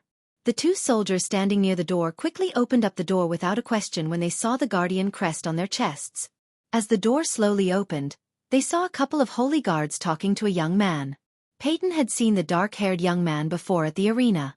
He dressed in full black like Ghost, but he was far cry from Ghost. Peyton knew who he was. He was one of the Ghost's lackeys, Ricky Cruz. Born and raised in a poor family, joined the military of Bredia when he was 16 years old after his father retired from the post of gate guard. His life turned upside down when he met Ghost. At the moment, Ricky's monthly wage was far greater than any soldier on the continent. Within a year, Ricky brought his family from a small village in Bredia to the residential area of the Sunrise Sect. Ghost was transforming the Sunrise Sect mountain range into his own mini-kingdom. They were creating several zones in the mountain range. The main mountain had constructions related to the sect and academic purposes. According to Peyton's New Dawn team, the second zone was supposed to be a residential area.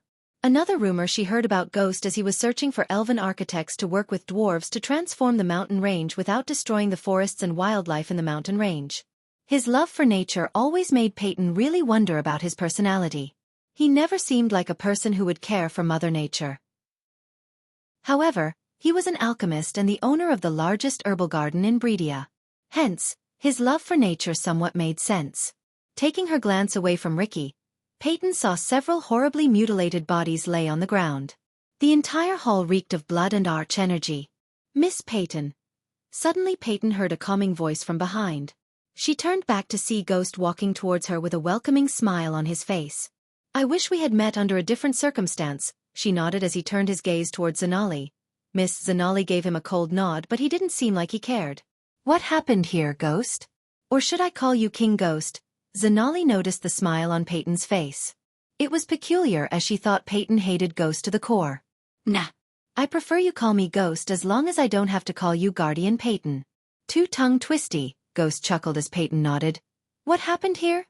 The smile on Ghost's face disappeared as he sighed after hearing Peyton's question. "Follow me. It's better if I showed you." Peyton and Zanali followed him behind to the east side of the throne hall. The shadows of pillars and the curtains darkened the floor beneath. The closer they got, they saw a body lying on the ground. Compared to the rest of the bodies, the body before them was intact. "That's Baron Totonk." Zanali was stunned. She looked at the deep cut around his neck before turning her gaze back at Peyton. Peyton, however, didn't look as shocked as her. She just adjusted her square spectacles, taking a closer look at the dagger in the Baron's hand. "The Holy Guards are still doing the investigation, but it seems like the Baron took his life with that dagger after going mad on the poor soldiers." Based on the cut and the Baron's body position, Peyton agreed with Ghost on the fact he took his own life. The Holy Guards took the Baron's warhammer. Some soldiers were beaten to death with the hammer, at least it looks that way. "Sigh," Ghost sighed as he continued.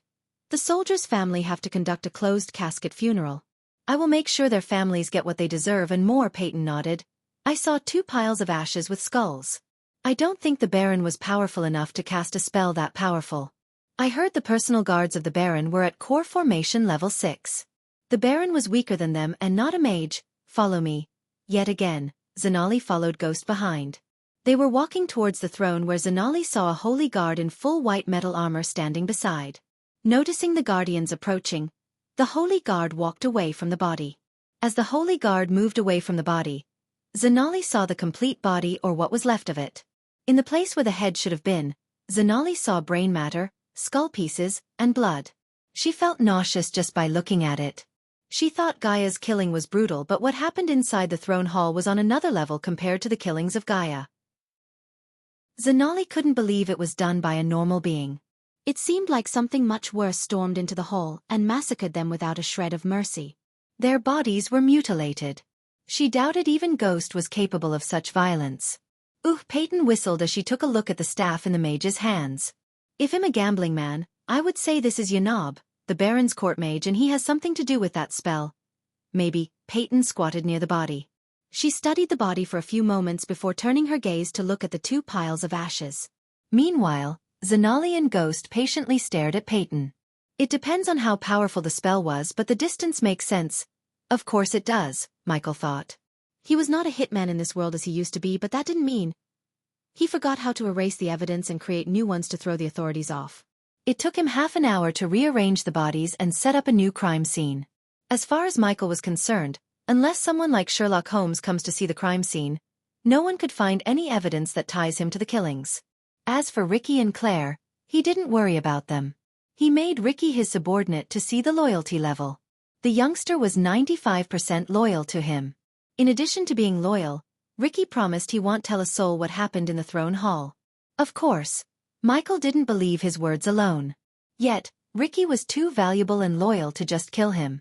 Hence, Michael placed a spy cam on him and ordered Azazel to monitor him all day every day. If Ricky kept his mouth shut, he would live. Claire's situation was somewhat complicated thanks to his stupid outburst. His instincts told Michael not to harm Claire but only place a spy cam on her too. In truth, Michael didn't think Claire would ever rat him out to the Guardians. Just like Ricky, she would not be harmed as long as she kept her mouth shut. Although he didn't want to kill Claire, if she ratted him out, he would have to kill her. Too much was at stake. He was mad at himself for not being able to control his bloodthirstiness.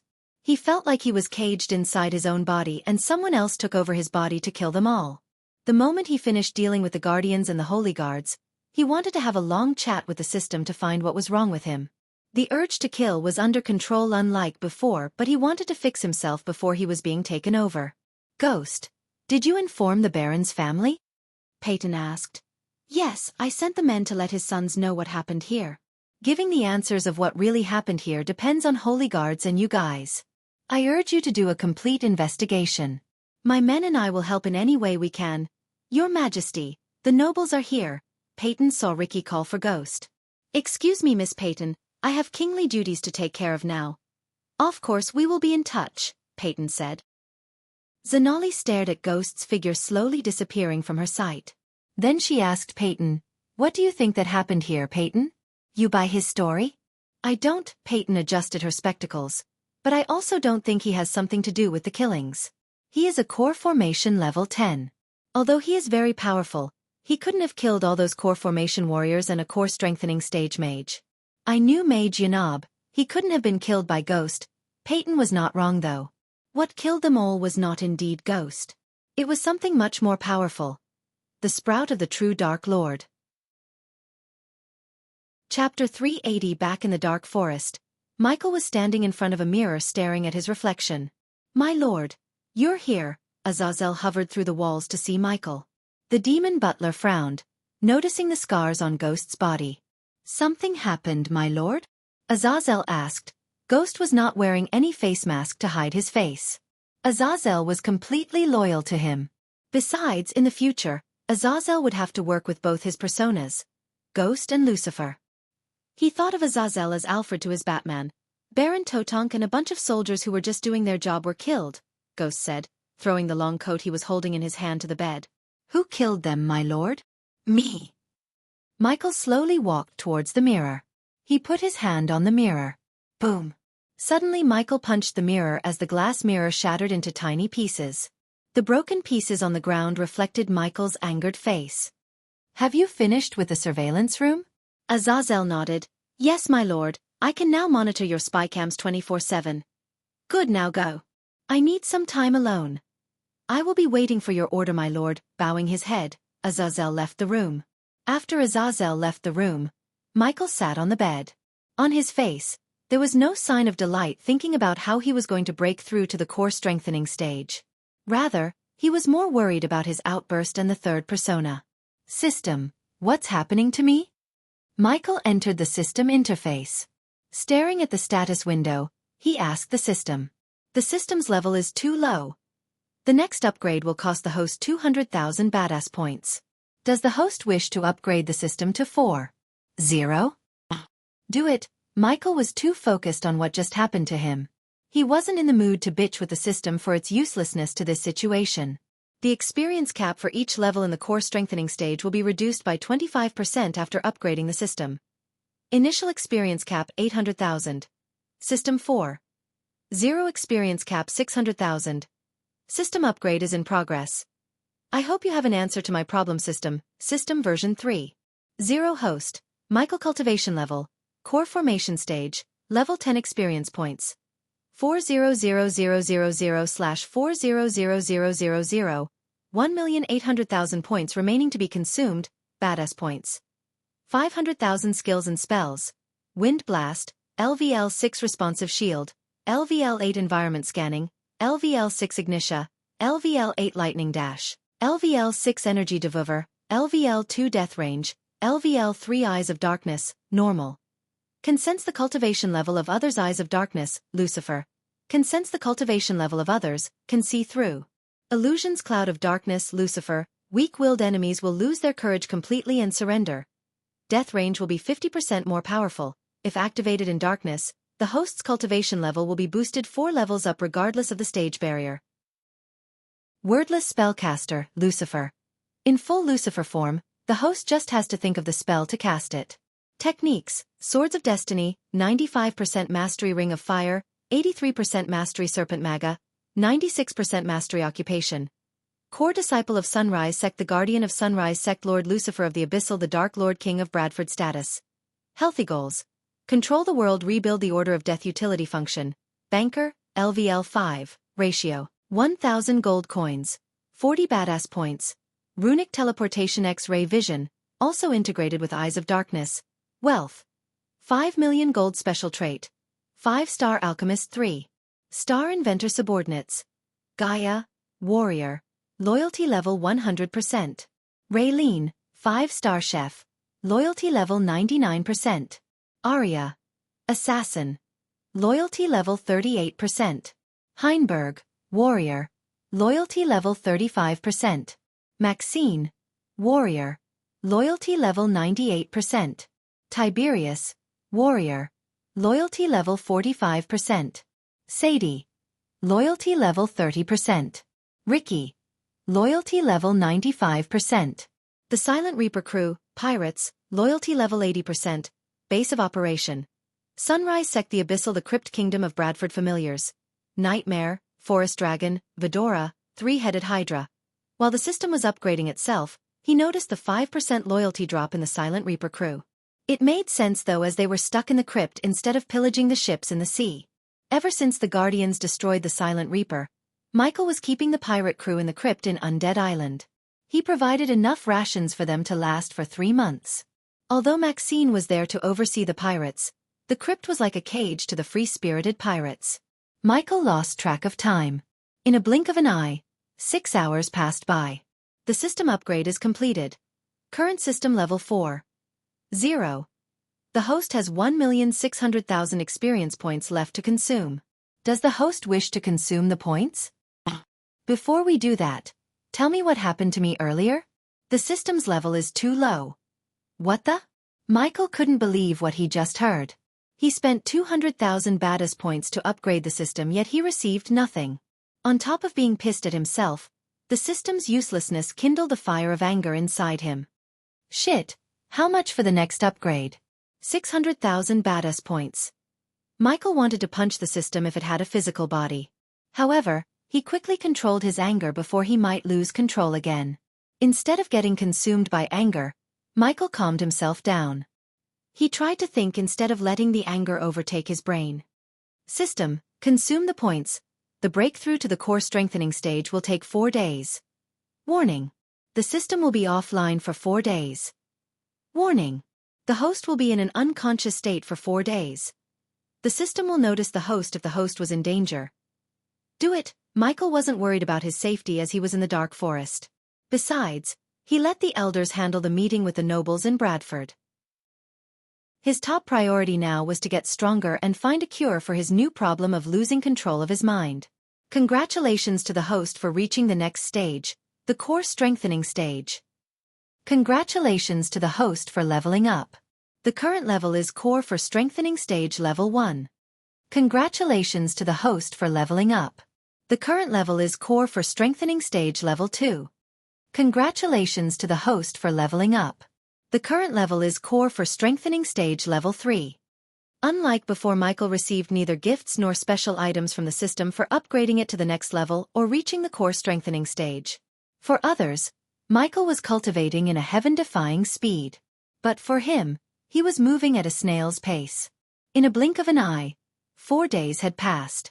Slowly, Michael felt the control of his body returning to him. His consciousness returned as he slowly opened his eyes. In Ghost Persona, the host is undefeatable to anyone under core strengthening stage level 5. In Complete Lucifer Persona, the host is undefeatable to anyone under core strengthening stage level 7. When he activates the Cloud of Darkness and Eyes of Darkness, his Lucifer form would be completed. In that complete form, if he activated the death range in the darkness, his power would be boosted 4 levels higher. Hence he would be undefeatable to anyone at or under core strengthening stage level 7. I must find an answer to my problem, Michael mumbled to himself. Do I suffer from multiple personalities? It can't be. I created Lucifer to dominate the world, but people had been expecting me for thousands of years. Michael did not even leave the bed as he began to ponder. Only thing that makes me different from the young masters like Noah is my ability to keep myself calm. I cannot lose my reasoning ever again. I need to fix myself, but where do I search for answers to my problem? He missed Gaia now more than ever. I said, no, rather he said that death and chaos are so beautiful. Michael remembered what he said during the massacre. If he could find out about the persona's characteristics, he might be able to find some answer, at least he thought. What if that's the Dark Lord the Guardians were afraid of? That's who I'm gonna be in the future? No, no one controls my fate except me. Michael took a deep breath. An unwavering resolution emerged in his eyes. His feet touched the ground as he cracked his neck. Who am I kidding? That was me. More powerful. He remembered how powerful he felt when slaughtering the guards. Although he felt pity for them, he had to admit that he was frickin' powerful.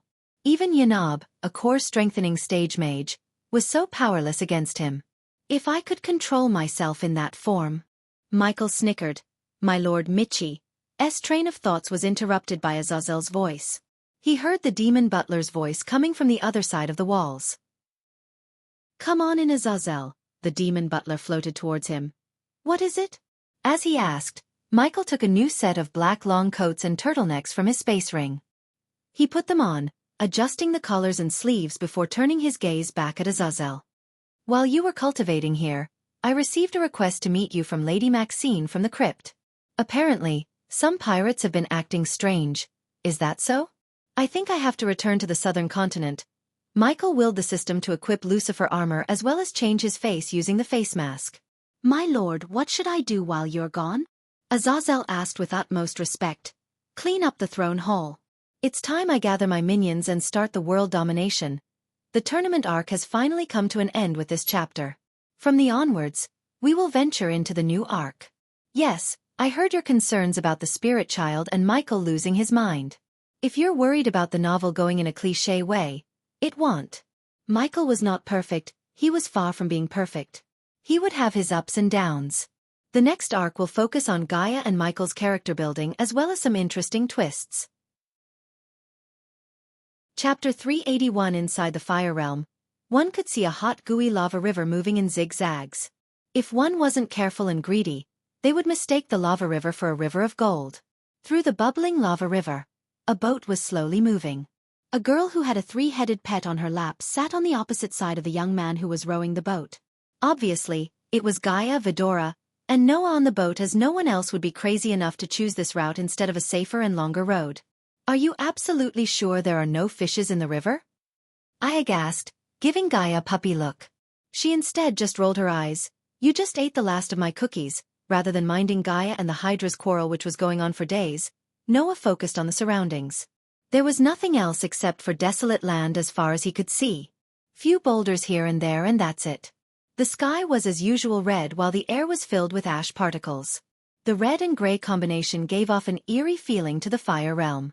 Fuck, how long it has been since we came here? I asked. 94 days to be exact. A glimmer of sadness emerged in Gaia's eyes. She looked at the distant horizon thinking about Ghost and Nightmare. She missed the two of them like crazy.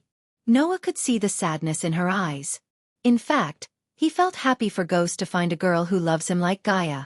Although she killed innocents and committed many crimes, Noah didn't want the two of them to be separated because of him.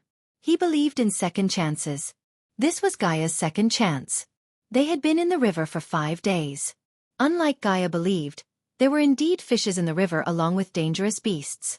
If it wasn't for the solution Noah applied on the boat, they would have been inside some beast's belly. The solution was provided to him by the Alpha Guardian of Hunter Guardians herself. After rowing for another 5 continuous days, Noah's hands started to ache. Fortunately, Noah turned back to see a couple of burned trees appear in his sight. "Hey!" Noah called out to Gaia to bring her back to reality. "That's the entrance." Gaia followed his gaze to see 2 lone trees that had no leaves whatsoever. Even the lightning-struck trees wouldn't look as black and lifeless as those 2 trees. "We can beach the boat there," Gaia pointed at the ash shore. Noah nodded before rowing the boat towards the shore. After beaching the copper boat, Gaia placed Vidora inside her satchel safely. They didn't rush but cautiously walked towards the lone trees. "That's the spot," Noah said. Vidora craned their necks out to look at the spot Noah pointed at. However, they could only see 2 ordinary trees, and they didn't find anything unusual. "What the hell are you talking about?" "There's nothing but burned trees there," Iag said. "Weird," Kane mumbled. He was suspicious of the 2 lone trees. They seemed out of place. "Try to sense the energy fluctuations, brat." "There's a natural formation between the trees." Gaia flicked the head of Iag. "What? What the heck is a natural formation?" "It's kind of an illusion array but very different from those made by humans. A natural formation is formed by nature after gathering condensed arch energy for thousands of years. It's a miraculous process, and many know very little about it. Anyone can easily be trapped by it if they don't pay enough attention," Noah explained. His explanation made Iag frown deeper. "If it's a fucking illusion array, why are you 2 crazy heads heading towards it instead of running away from it?" "I said it's a kind of illusion array. Natural formations also act as a portal to travel around the fire realm." "Oh, then we are gonna finally get the fuck out of this place. Let's go." Iag changed her opinion lightning quick. She now looked excited to go between the 2 trees unlike a few seconds ago. Noah too couldn't help but sigh in relief, as if he had just seen a light carrying hope. There were many invisible natural defense mechanisms and formations existing within the depths of Fire Realm, and they came to this lava river because of a natural formation. If they could find another natural formation, they would have a chance at the river. After all, the solution couldn't fend off the beast forever. When or if they came out of the river, they were good as dead. "Let's go!" Swoosh. Both Gaia and Noah immediately dashed towards the space between the 2 trees. The aura of the natural defense mechanism in this valley was pretty obvious. Even Iag could sense it as they approached. Its aura was much more powerful compared to the formations they happened to stumble upon. When the 3 of them went through the space between the trees, they disappeared from the desolate valley. The scene in front of them changed dramatically once again. It was a plain gray world in front of them. The eerie and chilly energies within were so much stronger compared to the desolate valley they just came from. A stinking smell filled up the air within the place, extremely unpleasant and pungent. Besides this, black whirlwinds appeared all over the place, and the air blowing across the place was cutting them to the marrow. It also carried a strong corrosive characteristic. "Congratulations, we escaped from the frying pan into the fire," Iag couldn't help but curse. "Be careful. There is poisonous vapor all over the place." A deadly toxic gas merged with the freezing vapor, causing this poisonous vapor to be formed. "It's a deadly thing that can kill any cultivator," Noah reminded. "Is that so?" Gaia snickered as she walked towards one of the black whirlwinds. "Bitch, stop, are you trying to kill us?" Iag screamed, trying to stop Gaia from walking towards the poison whirlwinds. Gay reached out to touch the whirlwind. Noah was stunned to see nothing really happen to her. Although Nagas were resistant to most poisons, they were not immune to the poison whirlwinds of Fire Realm. However, nothing happened to Gaia when she touched the poison whirlwind. It should have entered through the finger to her brain and killed her in a few seconds. Since that never happened, there was only one explanation for this. That was Ghost made her immune to the poisons using some legendary potions. Noah heard about potions that could be brewed by 5-star alchemists to make someone completely resistant to the poisons known to man. Huh. Iag opened her eyes to see nothing had happened to her like she was expecting. As Gaia was looking smug and feeling proud of Ghost for making them both poison-resistant, Noah walked towards them with a calm smile. When he came closer to the black whirlwind, Noah unleashed a blue barrier of flame, covering his entire body. The layer of blue flame covered his body as though it was a blanket. It was a barrier formed by one of the two primordial flames, Heaven's Flame, which repelled all poison known to mankind. Gaia was stunned by the blue flame. She had never seen such a majestic flame ever before in her life. She heard ghosts talk about primordial flames and she could guess that the blue flame on Noah's body was definitely one of the two primordial flames. However, she did not let what was in her mind show on her face. Although she could tell Noah wouldn't easily tell her where he got the flame, if she could find out, it would get Ghost one step closer to reaching 6-star alchemist status. This place should be an isolated space, and it doesn't look big. We just need to find the path to the 5-headed serpent's lair, Noah said. He could feel that they were getting closer to the 5-headed serpent.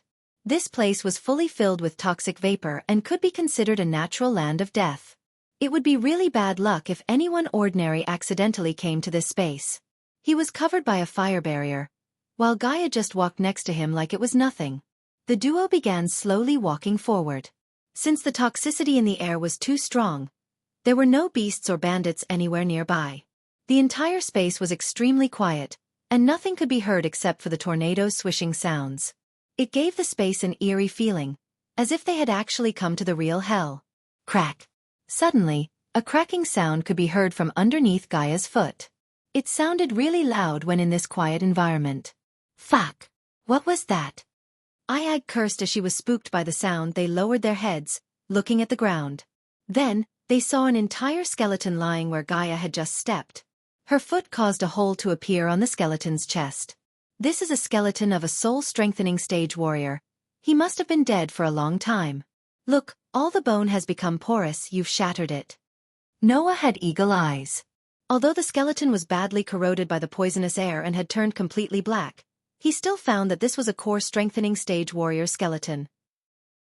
This place sucks. A core-strengthening stage warrior could still survive for quite some time in this space without any poison resistance, using arch energy to shield his or her body.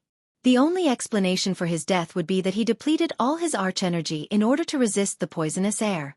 He was killed by the poisonous air once he couldn't repel the deadly poison any longer. Why did he come here anyway? Gaia wondered why the cultivator came to the fire realm. Noah and she were here to hunt down the 5-headed serpent so Noah could save Zanala's stepfather, while she was here to absorb the blood and start her metamorphosis. If it wasn't for the 5-headed serpent, Gaia would have never even thought of coming here. What next? Sarba asked after looking around the place. Move forward until we find the 5-headed serpent's trail. Noah smiled. With a determined look in his eyes, he said, just keep moving forward, until we find the 5-headed serpent's trail. The following journey was completely eventless. They kept bumping into new skeletons along their way, and all these skeletons were once core-strengthening stage warriors. Gaia really wondered why this many core-strengthening stage warriors ventured into the fire realm. She even stumbled upon a skeleton of a soul-refining stage warrior. This meant they were looking for something here. The duo had walked for nearly an hour, and they kept bumping into more and more skeletons. The place seemed really desolate. After spending almost 2 hours of walking, they suddenly saw a light blinking in the distance. Look, there is light blinking in front. Ayag informed them. She almost shouted. Let's go check it out. Noah saw the light as well. Although the rainbow color light seemed faded, it couldn't escape their eyes. The duo immediately dashed forward, and soon, they arrived at the source of the light. A human. Ayag's eyes lit up as she saw a man with disheveled hair was sitting with both legs crossed, not moving at all, which made him look like a stone statue. But, the weak aura emitting from his body showed that this old man was still alive. Chapter 382. Both Gaia and Noah slowly approached the old man. As if he had heard something, the old man finally raised his head up, slowly. With cloudy eyes, he looked at them. Vidora quickly went inside the satchel to hide. An old man, a really old man who was long past his prime. The robe covering his body was really loose. He had wrinkled skin on his face and an extremely thin body. He looked just like a skeleton who had nothing but skin. Pretty horrifying, as he looked like a mummy. The old man's aura was really weak, as if he was going to die at any time. And yet, he was still alive. Sigh. Someone is here again. Someone is going to die soon. Sign. The old man let out 2 sighs. His voice was shrill, making it unpleasant to listen to. It looked like he had gotten used to the deaths happening here. A soul-refining stage warrior. Noah looked closer at the old man. He immediately found out the cultivation level of the old man. But because the vital signs of the old man were really weak, and there was no celestial energy that could be sensed in his body, as it had been completely depleted, he couldn't determine which level this old man was. Such young sprouts. Too bad you've come to this land of death. The old man let out another sigh. Then he just flicked his wrist as a golden barrier appeared around them. It's been 20 years. All who came here before me have gone. Now, I'm soon going to leave as well. For 20 years, I had no one to talk to. At least heavens granted me with my last wish. Pity the last person you're gonna meet is this old man. The old man carried a smile on his face. The despair and anger he had when he first arrived at this place was long gone. He had seen through life and death. The old man seemed calm. No signs of grievance could be found on his face. However, from his pair of cloudy eyes, one could still tell that he is grieving. If this old man leaves this place, his cultivation will take a long dip before rising back again, Noah thought to himself. After breaking through to the soul-refining stage, a cultivator required a constant supply of celestial energy to achieve higher levels in cultivation. If the cultivator didn't get enough celestial energy, his cultivation will gradually decline. Considering this old man was stuck here without celestial energy, when or if he escaped the fire real, his cultivation would drop down to lower stages before returning to his previous state.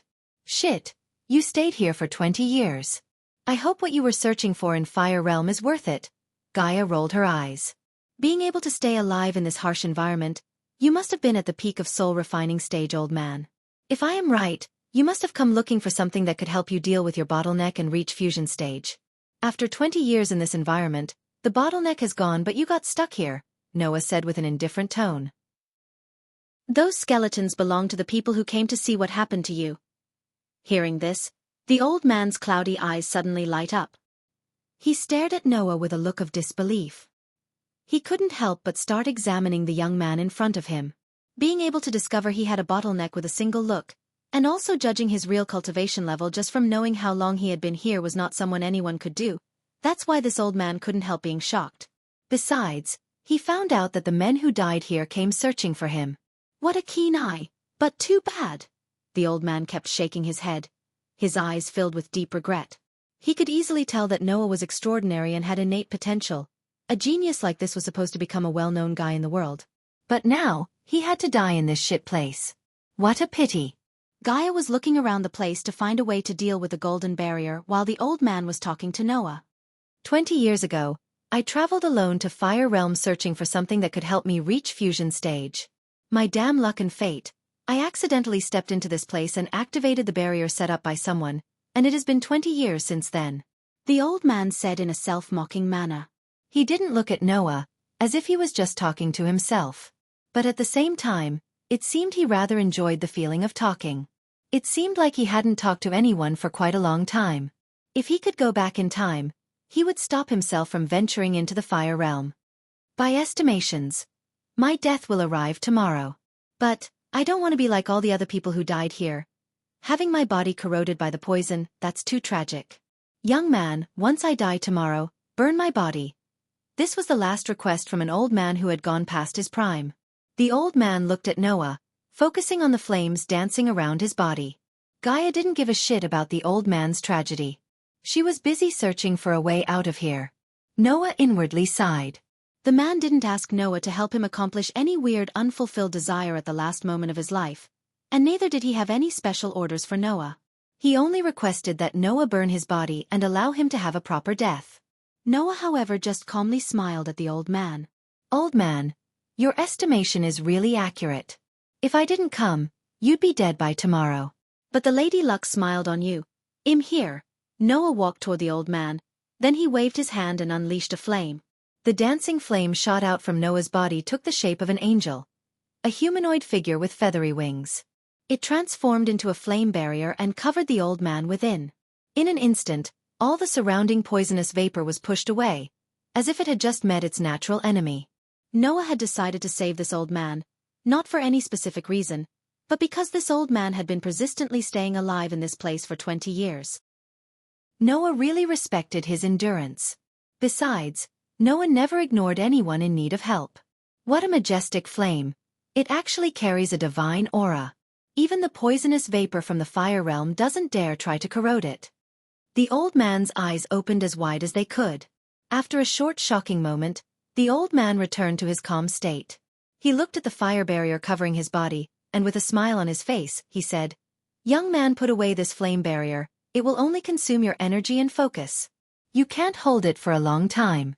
The poisonous vapor has already invaded my body. I'm dying. You can only lessen the pain but can't stop the inevitable. If you wanted to die, you could have ended your life a long time ago. You hope to leave this place. Don't lose hope now. Let me help you get rid of all the poisonous miasma in your body." After saying that, Noah placed his palm on the old man's chest. The moment Noah placed his hand on the old man's body swayed a little. He stared at Noah's palm with no idea what Noah was going to do next. He knew very well about his current condition, and it was impossible to get rid of the poison that had invaded his body. The old man, who had been tense for the last 20 years, had finally loosened up completely at this moment.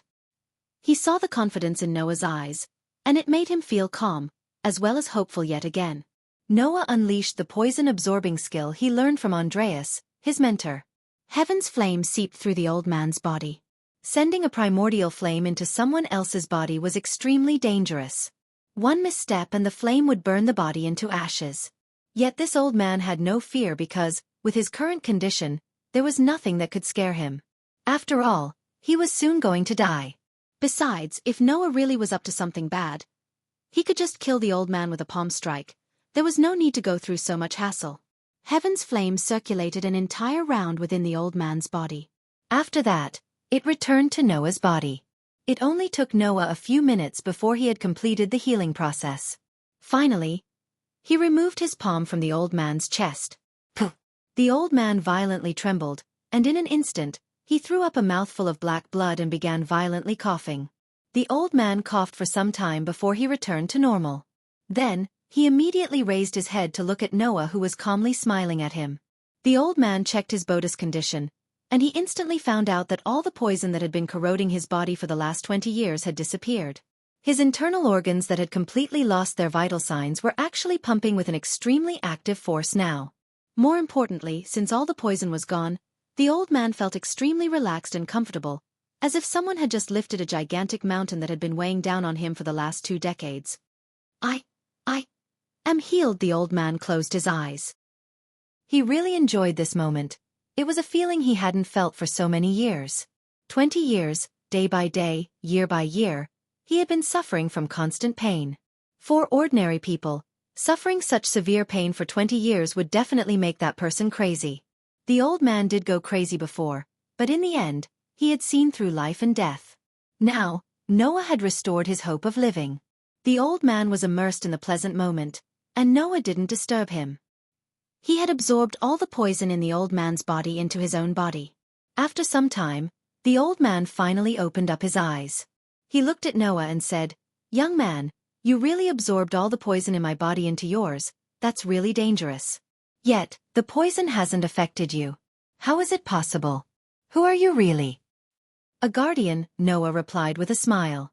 The old man was stunned, but when he thought about it, everything made sense.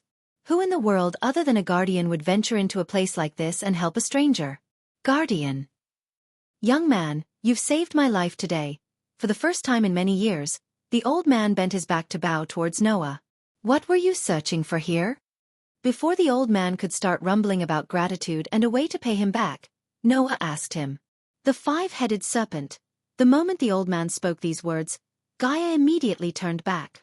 She dashed forward. "Did you find it? Where is the lair? Tell me." Sigh, the old man sighed. He could tell by seeing the look on her face that they came looking for the 5-headed serpent too, just like him 20 years ago. A Naga killed the serpent and absorbed everything except this. As Gaia's heart skipped a beat, the old man flicked his wrist. A charcoaled gray stone-like thing appeared in his hand. Noah and Gaia looked closer at the thing to sense pulses coming from within. "The heart," Noah mumbled. Suddenly Gaia grabbed the old man by his neck and lifted him up. "Who killed the serpent?" Regardless of him being grabbed by his neck by the girl, the old man remained calm. Just as Noah was about to stop Gaia, the old man flicked his wrist again as a gold-plated snake-shaped pendant appeared in his hand. From top to bottom, Gaia felt an electric bolt running through her body. She immediately let the old man go before taking the pendant from his hand. The Naga woman who killed the serpent left this with a heart. Gaia couldn't believe the words coming from the old man's mouth. She was shivering holding the pendant. It seemed like a family heirloom. If I ever get out, I wanted to return this to her kin. Wait. Something's happening. Unexpectedly, Noah sensed energy fluctuations around him. It felt like the space around them was getting distorted. It was the same feeling he had when he was teleported into the Alpha Guardian's warship, but much stronger. Boom. In a blink of an eye, a bright light flashed across Noah's eyes, producing a loud booming sound. He couldn't help closing his eyes. When he opened his eyes, Gaia was gone. On a mountain cliff filled with dancing green lush grass fields, Gaia appeared out of nowhere. The setting sun painted the ocean with its golden rays. Gaia looked around, having no idea what just happened. There were nothing but grass fields and a calm ocean as far as she could see. While she was looking around, she felt a breeze brushing past her from behind. She turned back to see an ethereal figure gradually forming before a couple of meters ahead of her in the air. Mother note: the old man will play an important role in the story. Hence the long chapter about the old man and Noah. I didn't want the chapter to be split into two. It has crossed the 2K word limit. I hope you don't feel it draggy. Chapter 383. Gaia's eyes watered as the ethereal figure took the shape of a woman who looked extremely similar to Gaia but more dominant and majestic. Even if the figure was ethereal, her raven-black hair seemed to be fluttered in the air as though they were the wings of an angel. The woman was tall. Her perfect structure was covered by metallic black plate armor from her neck to toe. She radiated a fearsome warrior vibe all around her. Her perfect jaw structure would make anyone think that the god themselves sculpted her personally. Regardless of her ethereal form, her green eyes glimmered, reflecting the golden sun rays of the setting sun. Craning their necks out of the satchel, Vidora saw the woman floating a couple of meters away from them. Even Iag was speechless and felt as if she wanted to bow towards the woman. They had never seen such a woman with elegance as the woman before them. In addition to her dominant vibe, she was someone who could be said to be a country-toppling beauty. Even Layla paled in comparison to the woman in terms of beauty and grace. Baby girl, the two words that came out of the woman's mouth sounded like music. Gaia lost all control of her body as she collapsed to the ground on her knees.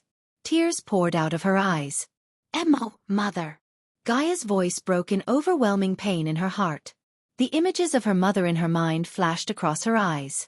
She couldn't utter any words through the lump in her throat. When her mother died, Gaia was just 3 years old. Still, she had clear memories of her mother playing with her, teaching her to read, teaching her to fight, and showing her how to rule over people. It had been 25 years since she last saw her mother. Gaia wanted to dash towards, hug her mother and never let her go. Baby girl, what did I tell you about crying? Gaia looked up to see the smiling face of her mother. She couldn't help bursting into tears. No matter how hard she tried, she couldn't stop the tears from gushing out of her eyes.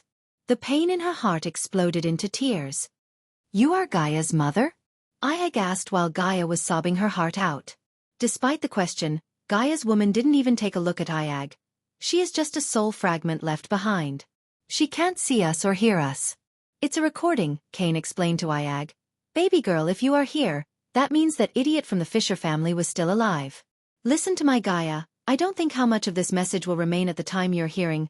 Gaia saw the gentle smile on her mother's face disappear. Since you are here, that means the prophecy has started already. Listen to me carefully, baby girl. Gaia looked at her mother without batting an eye. You must find the Dark Lord, Gaia. You must find him. Gaia was stunned by her mother's words. The Sky Hall spies are everywhere, Gaia. You must find him before they do. They are not what everyone thinks they are. Mother, are you alive? Gaia asked. Despite what she heard from Cain, she still hoped her mother would be alive. As though she had heard Gaia's question, Gaia's mother sighed. Find the dark elf in the tree, baby girl. He will have answers to your questions and help you find the Dark Lord. The ethereal form of her mother started to flicker as her voice became distorted for a few seconds. You can find him, Akilan Realm, B. Skyhole, Tree. Her voice became more and more distorted as her figure kept flickering. Dark Lord. Only he can save this world. Find him. Whenever Gaia's mother uttered the words Dark Lord, Cain noticed the idolizing look in her eyes. It seemed as though she was worshipping the Dark Lord. He also noticed the vague resemblance of Ghost's choice of black in Gaia's mother's armor. Salisi, stay away, Skyhull, Guardians, your father. Puppet Gaia couldn't make sense out of her words. However, she felt a bolt of electricity running through her spine hearing her mother talk about Salisi. Gaia was stunned to see her mother actually know about Salisi because her father married Salisi after her mother died. She shouldn't know about Salisi, yet she seemed to know about Zanala's mother. Mother, don't leave me. Again, seeing the ethereal form of her mother flickering and losing its glow, Gaia quickly picked herself up to run towards her. I love you, my baby girl. Just as the words escaped Gaia's mother's mouth, her ethereal figure disappeared into thin air. Gaia's finger touched the glow before it completely faded away, yet she couldn't stop anything. Gaia remained at the place where her mother was just a few seconds ago. She picked the pendant from the ground and held it so tight in her hands. After a few moments, the tears rolling out of her eyes finally stopped. Gaia whipped off the tears off her face. She stared at the sun setting down into the distant horizon. To others it was sunset, for her, it felt like a new sunrise. The pain and grief transformed into joy because she slowly began to realize that her mother might still be alive. As far as she could remember, her mother died 25 years ago, but clearly, her mother was in the fire realm 20 years ago. If she was dead, she wouldn't have met the old man from the Fisher family. There was no explanation except the possibility that her mother might still be alive and she faked her own death for some reason. Otherwise, she wouldn't have known about Salisi. When she thought about everything her mother said, she ended up with more questions than answers. One of the questions was how the hell did her mother know about Ghost, the Dark Lord? Let's go, Iag flapped their wings as they ascended to the air from the satchel. With a few more flaps of their tiny wings, they successfully landed on Gaia's shoulders. I thought our trip to the fire realm was a complete failure, but I'm glad that I'm in the wrong. Sarba gently rubbed his head on Gaia's face. Even Iag moved her head towards Gaia's face before wiping the tears off her face. The three heads of Vidora hugged Gaia and spent a few moments in silence. Their love gave warmth and much-needed fearlessness to Gaia. Where are we? Iag asked while still resting her head on Gaia's cheek. All I know is we are definitely out of the fire realm, Kane sighed. He felt safe after a long time. He couldn't wait to go back home. Great. We can finally go home. A gentle smile appeared on her face along with an unwavering remote in her eyes. I am coming back home, human. This time, we are going to find my mother together. While Gaia was stuck on the border of the Azer continent, Michael was enjoying the peace and calm of the night sitting on Baron Totonk's throne. He initially planned to teleport back to the crypt to deal with the pirates, but Azazel informed him that the King of Bredia had sent an envoy to deliver him some documents as well as the promised funds. Michael had to return to Bradford and deal with the funds. Fortunately, Elder Sandra, who was responsible for managing the sect's financial side, agreed to manage the financial side of the kingdom too. Hence, he felt relieved because she was really good at finance. If Elder Sandra was born on Earth, she would have made millions or even billions managing funds through her firm. The throne hall reminded him of his biggest mistake to the date since he came to this world. He had lost control of himself. Although it could be viewed as a weakness or potential threat to himself in the future, he saw an opportunity. That mad persona of him was indeed crazy. However, he also felt extremely powerful in that state. If he could somehow control himself in that state, he would be one step closer to ruling this world. As he was thinking about a way to control himself in that state, a golden ball of light appeared out of nowhere in the throne hall. He was stunned as the golden ball of light dashed at him. He almost dashed out of the throne when the golden ball of light stopped before him a couple of meters away from him. Then, the golden ball of light slowly opened to reveal a silver-plated envelope. The envelope was glimmering in the chandelier light. It slowly floated towards Michael. Looking at the envelope, Michael frowned. Carefully, after ordering the system to scan down the letter, Michael reached out to grab the letter floating in front of him. The letter had the name Ghost written in gold with beautiful calligraphy. When he touched the envelope, it opened automatically, revealing the letter inside. What in the actual fuck is this? That was the first question that appeared in Ghost's mind after reading the letter. Hi my wonderful readers, I have read all your concern about Michael losing his calmness and change in personality. I can reassure you that this is just a bump in his journey. The story has just started and the real action will begin from the next arc. P.S. The reason for me pasting the author's thoughts in the chapter itself was to get the readers of pirated sites to change their minds and come to WN. Chapter 384. The crypt was as usual dark and gloomy. Gibson didn't even know what time it was as they had no way of looking outside after locking down the crypt door.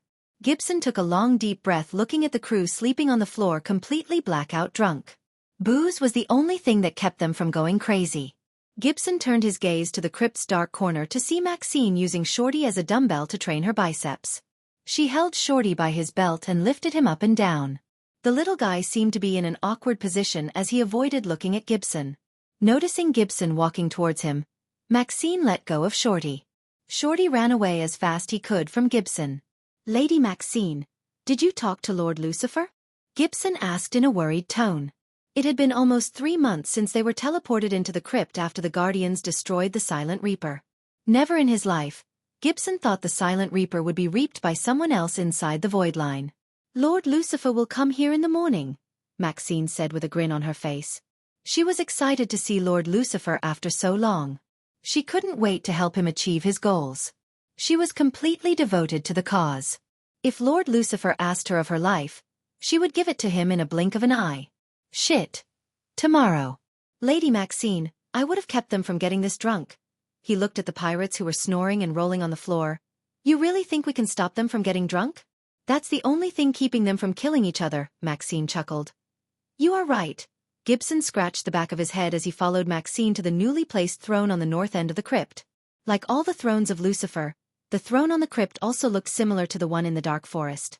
Lady Maxine, have you heard anything from Lady Sadie and Tiberius? Gibson asked. Maxine grabbed the white towel hanging from her waist before cleaning the dust off the throne. Then, she used the same towel to wipe off the sweat droplets on her face. Gibson was quite used to her reverence towards Lucifer. At first, it was creepy, but now it didn't freak him out as much as it used to. Sadie is still with those girls and helping them settle down. I told the 2 of them to get here before Lord Lucifer comes. Lord Lucifer ordered all of us to gather here. Gibson took a deep breath. He could tell their vacation would come to an end soon. Also, he had a feeling that the Real work begins tomorrow morning. Meanwhile, back in Bradford, Michael was holding the acceptance letter to Mazeroth, Academy of the Arcane. He was cracking his knuckle while reading the contents of the letter. What is this place? Why have I never heard the name before? He talked to himself.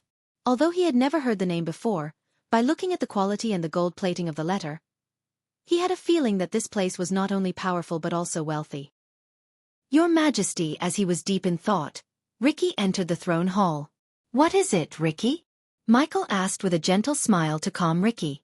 Ever since Ricky witnessed what happened to the Baron and his soldiers, he was shivering. Michael himself regretted killing Baron and his men. Jane was a spoiled brat, but that didn't mean the Baron deserved to die. He was a father in pain of losing his daughter. Of course, since the Baron dared to attack him for no good reason, Michael would have beaten the crap out of his soldiers and Baron himself, but he would have never killed the Baron. Since there was no use in meddling in the past, Michael never spent his time regretting his actions. Instead, he was thinking about how to solve the third-person problem. He himself hated that persona as it was everything he hated. Killing had never been his first plan. Rather, he preferred making allies and getting stronger in the shadows. Because of the Guardians and their prophecy, they pushed him on the path to be the Dark Lord. Even the Lucifer persona was created by him to get rid of his enemies in the shadows and let someone else take the fall. He had never expected that what he had created was something the prophecy foretold 3,000 years ago. Someone called Lord Information is here. Ricky scratched his head saying the name. Let him in. Ricky was surprised to see the sudden smile that appeared on Ghost's face. It seemed like he was relieved to hear the name. That elf has come in a great time, he thought to himself. Your Majesty, Sect Leader Claire also is here to see you. Send them both in. Michael was surprised to see Claire in here. He thought she would at least stay away from him for a month or 2. After Ricky left the hall, Michael leaned back on his throne experiencing the feeling of being the ruler. He had never been drunk in his life, but the feeling he was experiencing kind of felt like a drug. A few minutes later, Lord Information wearing rather plain-looking brown robes entered the throne hall. He took off the cloak covering his face to reveal the trademark pointy ears. Lord Information held the door open for Claire to enter. Giving a short nod at Lord Information, Claire made her way towards the black cushioned seats Michael placed on the hall. Considering Michael was dealing with Guardians and the Holy Guards, he didn't get enough time to actually decorate the throne hall. If Gaia was here, Decorating would have been her task. Since it was not the case, he just placed a few black cushioned sofas as seats for nobles and people who came to see him and put a plain black cloth as banners. Seeing Michael sitting on the throne, Lord Information gave a nod of approval. Please take a seat, Lord Information. Sect leader Claire, you two take a seat. You two have met? Michael asked. Yes, we have met. It was an honor to meet such a rising star. Lord Information praised Claire as she waved it off wordlessly, telling him not to flatter her too much in front of Ghost. The main reason for the Sunrise sect's rising was none other than Ghost, not her or the elders. However, it was not entirely true. Although Michael brought the much-needed gold and allies to the sect, it was Claire who is leading the sect in the path of success. After all, Michael barely intervened with the sect's business. Don't sell yourself too short, sect leader Claire. Your impeccable leadership didn't go unnoticed among the big names in Elon. Is that so? Claire let out a gentle smile. Lord Information then turned his gaze towards Michael. Take a look at this and name your price for telling me all I want to know. Michael sent the letter in his hand, floating towards Lord Information. Claire may have not noticed the change in Lord Information's face, but Michael noticed the surprised look in his eyes. It seemed like Lord Information had guessed what the letter was about even without taking a look at it. Hiding the surprise from his face, Lord Information grabbed the letter. Just by looking at the golden lining and paper quality itself indicated to Claire that this letter came from a prestigious organization. Lord Information patiently read the contents inside the letter. Before we talk about Mazeroth, King Ghost, have you heard about Sky Hall?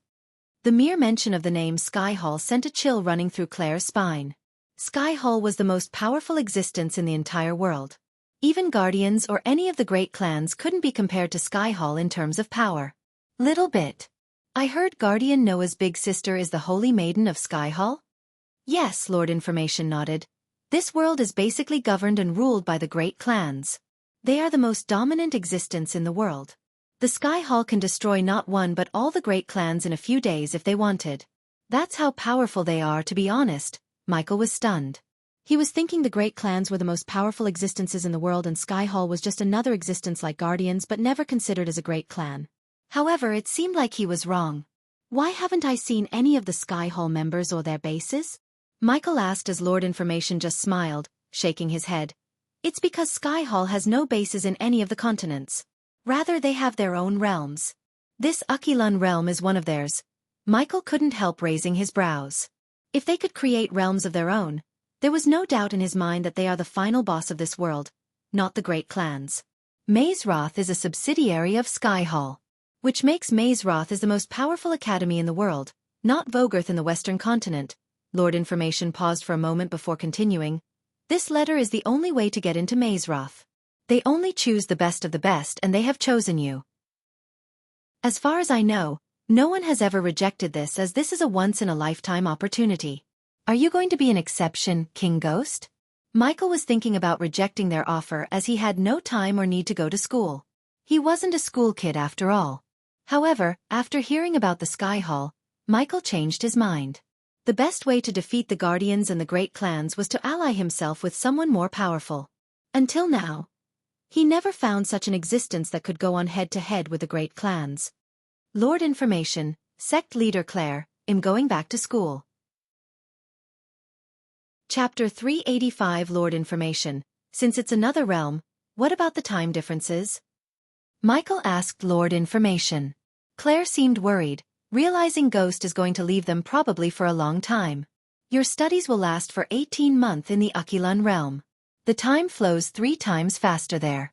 So 18 months there would be 6 months here. Wow, you really live up to your name, Lord Information, Michael chuckled. I assume you know someone who went to Mazeroth? He asked. Since Michael needed to know everything he could about Mazeroth and Sky Hall, he asked every question that came to his mind. Lord Information might be the handful of few who knew this much information about Mazeroth and Sky Hall. Claire seemed clueless about Mazeroth. One couldn't blame Claire as only a handful of people knew about the existence of Mazeroth. As a matter of fact, I know many.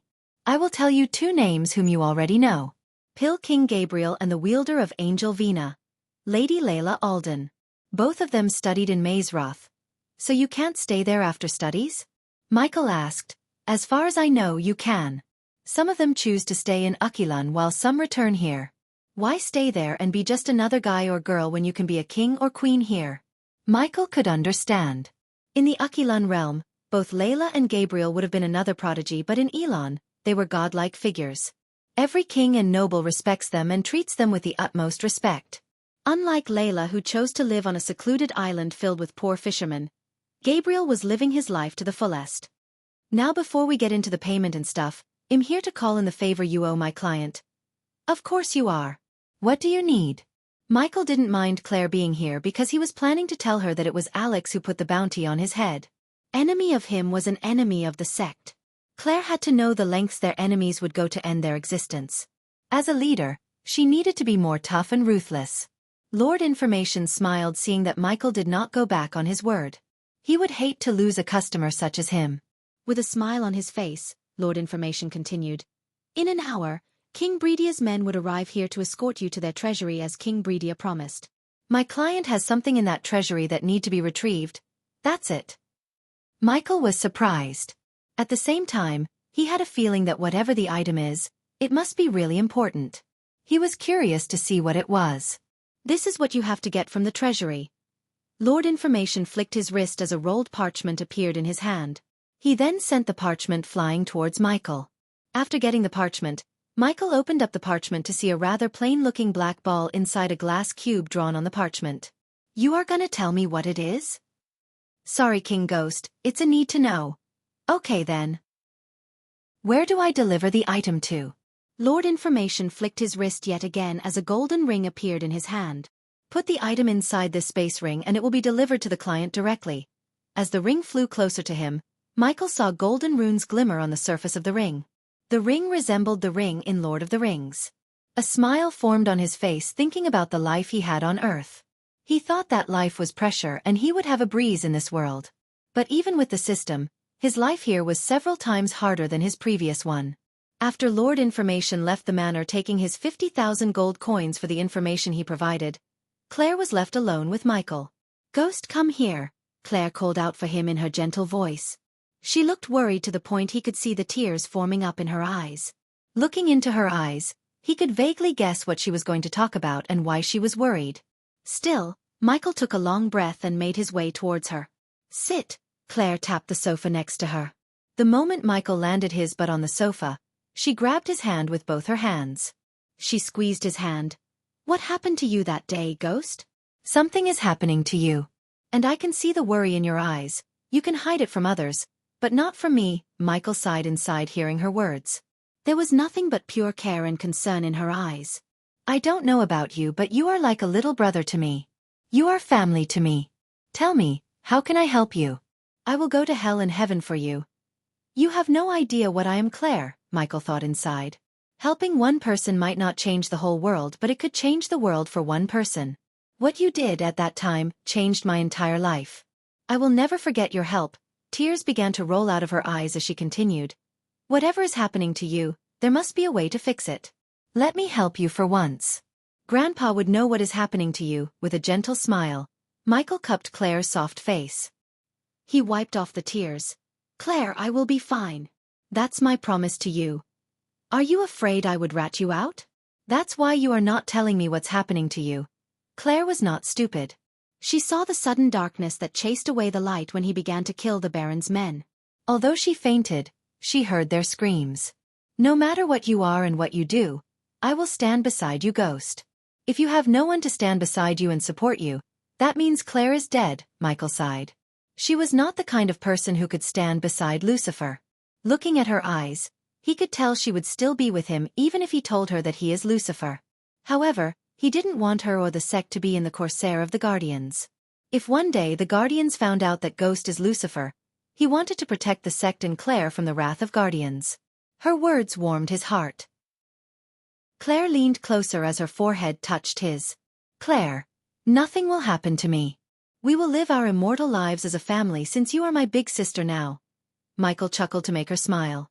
Ever since he came to this world, he did many things and regretted nothing except killing the Baron and his men.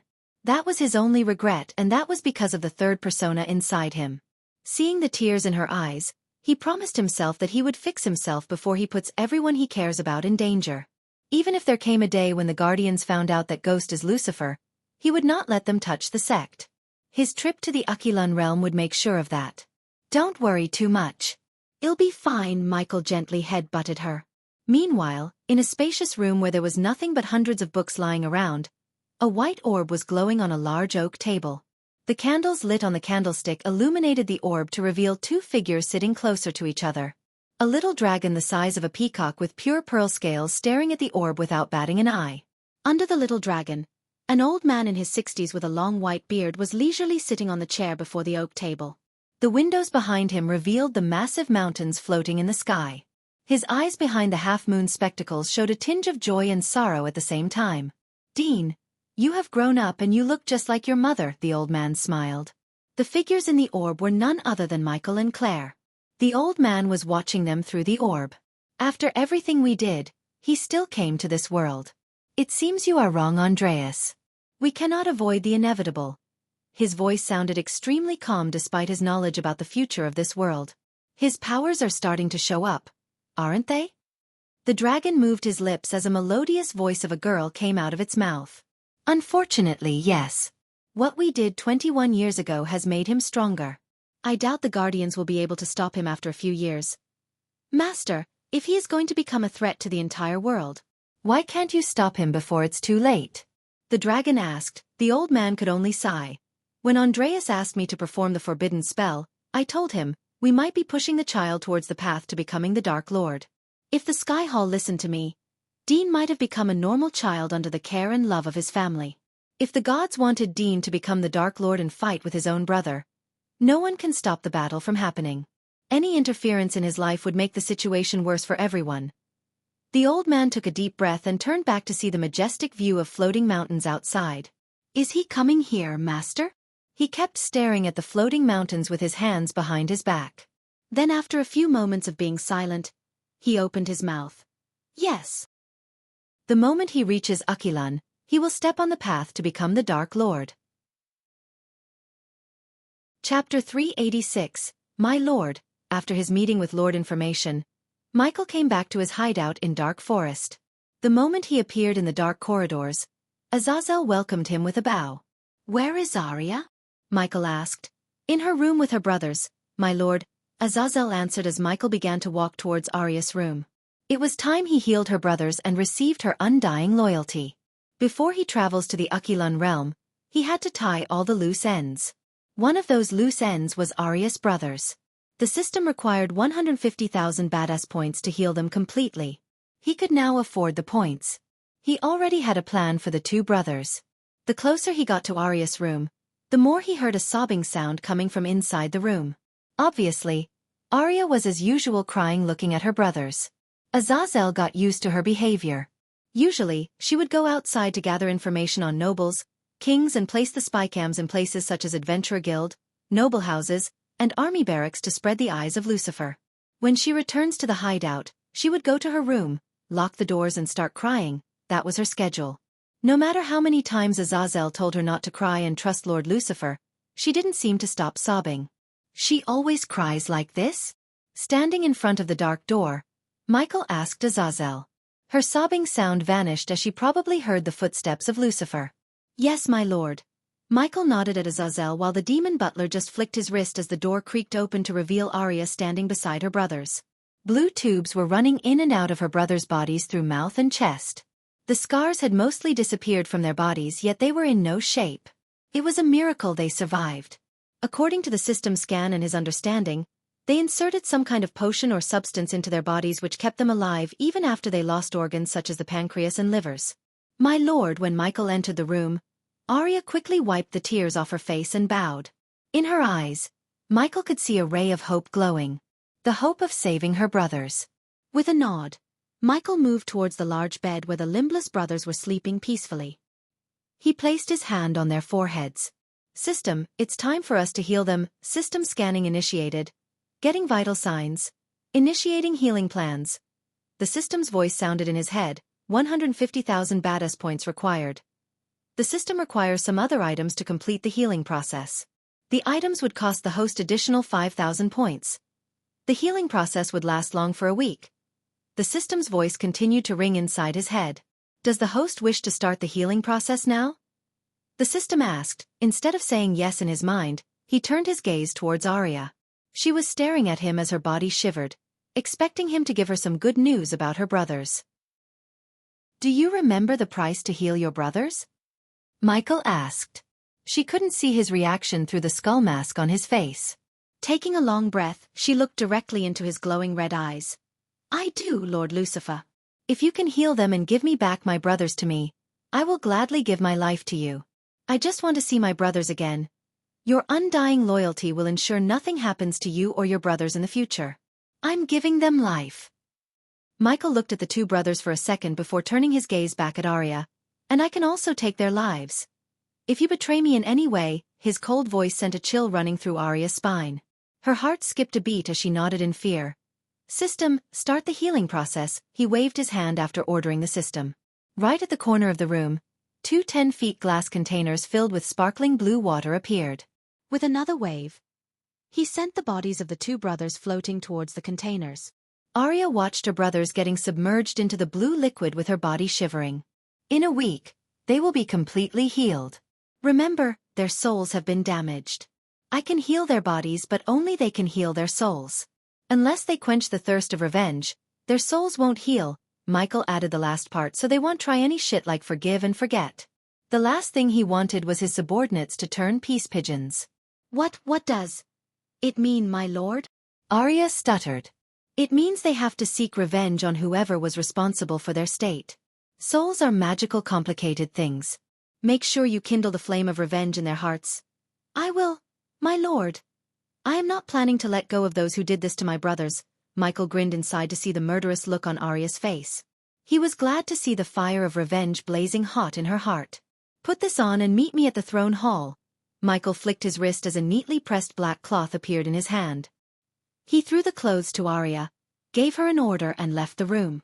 Although Arya had some questions regarding her brothers, she didn't get the chance to as he left the room before she could ask another question. My lord, are you going to the southern continent? Azazel asked while following Michael back to the throne hall. Yes. I have to deal with the pirates and then, Michael took a deep breath. Azazel couldn't guess the meaning of his sigh.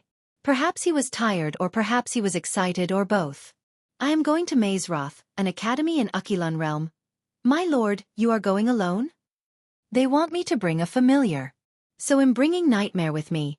He couldn't help thinking about Hogwarts ever since he received the acceptance letter to Mazeroth. Only this time, they invited the Dark Lord instead of the boy who survived, Noah. What about Lady Dark Queen, my lord? Who knows where she is and what she's doing? Michael sighed. Since she put the earpiece in her space ring, Michael or the system couldn't track her as the space ring prevented the system from tracking them. Of course, the system was one level higher. It could have tracked Gaia and told Michael that she is now at Azure continent. While I am away, keep spreading the spycams all over the continent. I want you to monitor everything that happens in Elon. Stay away from Noah's home for now. I'm pretty sure that Old Smoke would have come up with a way to prevent me from spying on them by now. As you wish, my lord. And give priority to the spycam I placed on Peyton.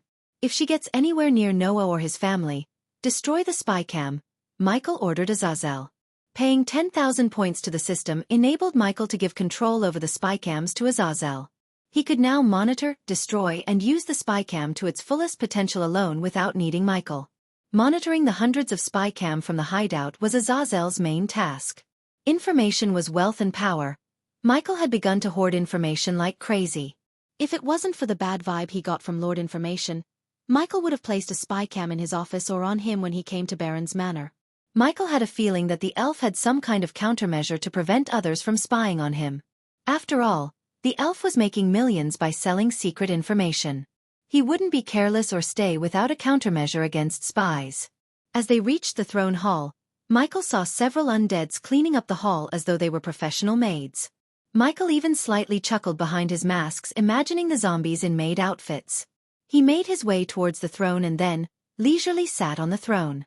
After a few minutes of waiting in silence, Arya finally appeared wearing the new clothes Michael gave him. The cloth was specially tailor-made for Arya by Michael with several assassin characters in games and movies in mind. The cloth was obviously black and had a cool hood to cover her head. He even gave her a nice cape to cover the throwing daggers, hidden blade on her wrists, and blades attached to her legs, waist, and hands. The dress seemed to be the child of Assassin's Creed and Blade. He was planning to give all his subordinates cool outfits with benefits. Just he needed a rune master and a blacksmith to forge armors that would give them an edge in battles. The blade work well? Michael asked. With a nod, Arya flicked her wrist as the hidden blade came out of her wrist, producing a sling sound. Arya was at body refining stage level 2. She was vulnerable in Elon or any other cultivation continents. The hidden blades wouldn't do much damage to the cultivators, but in the southern continent, she would be a perfect assassin with the blades. Step closer to me. We are going to the southern continent once again.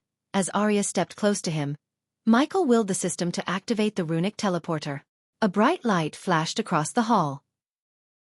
In a blink of an eye, Azazel saw Michael and Arya disappear from the hall. Maxine and Gibson were hanging out in the crypt.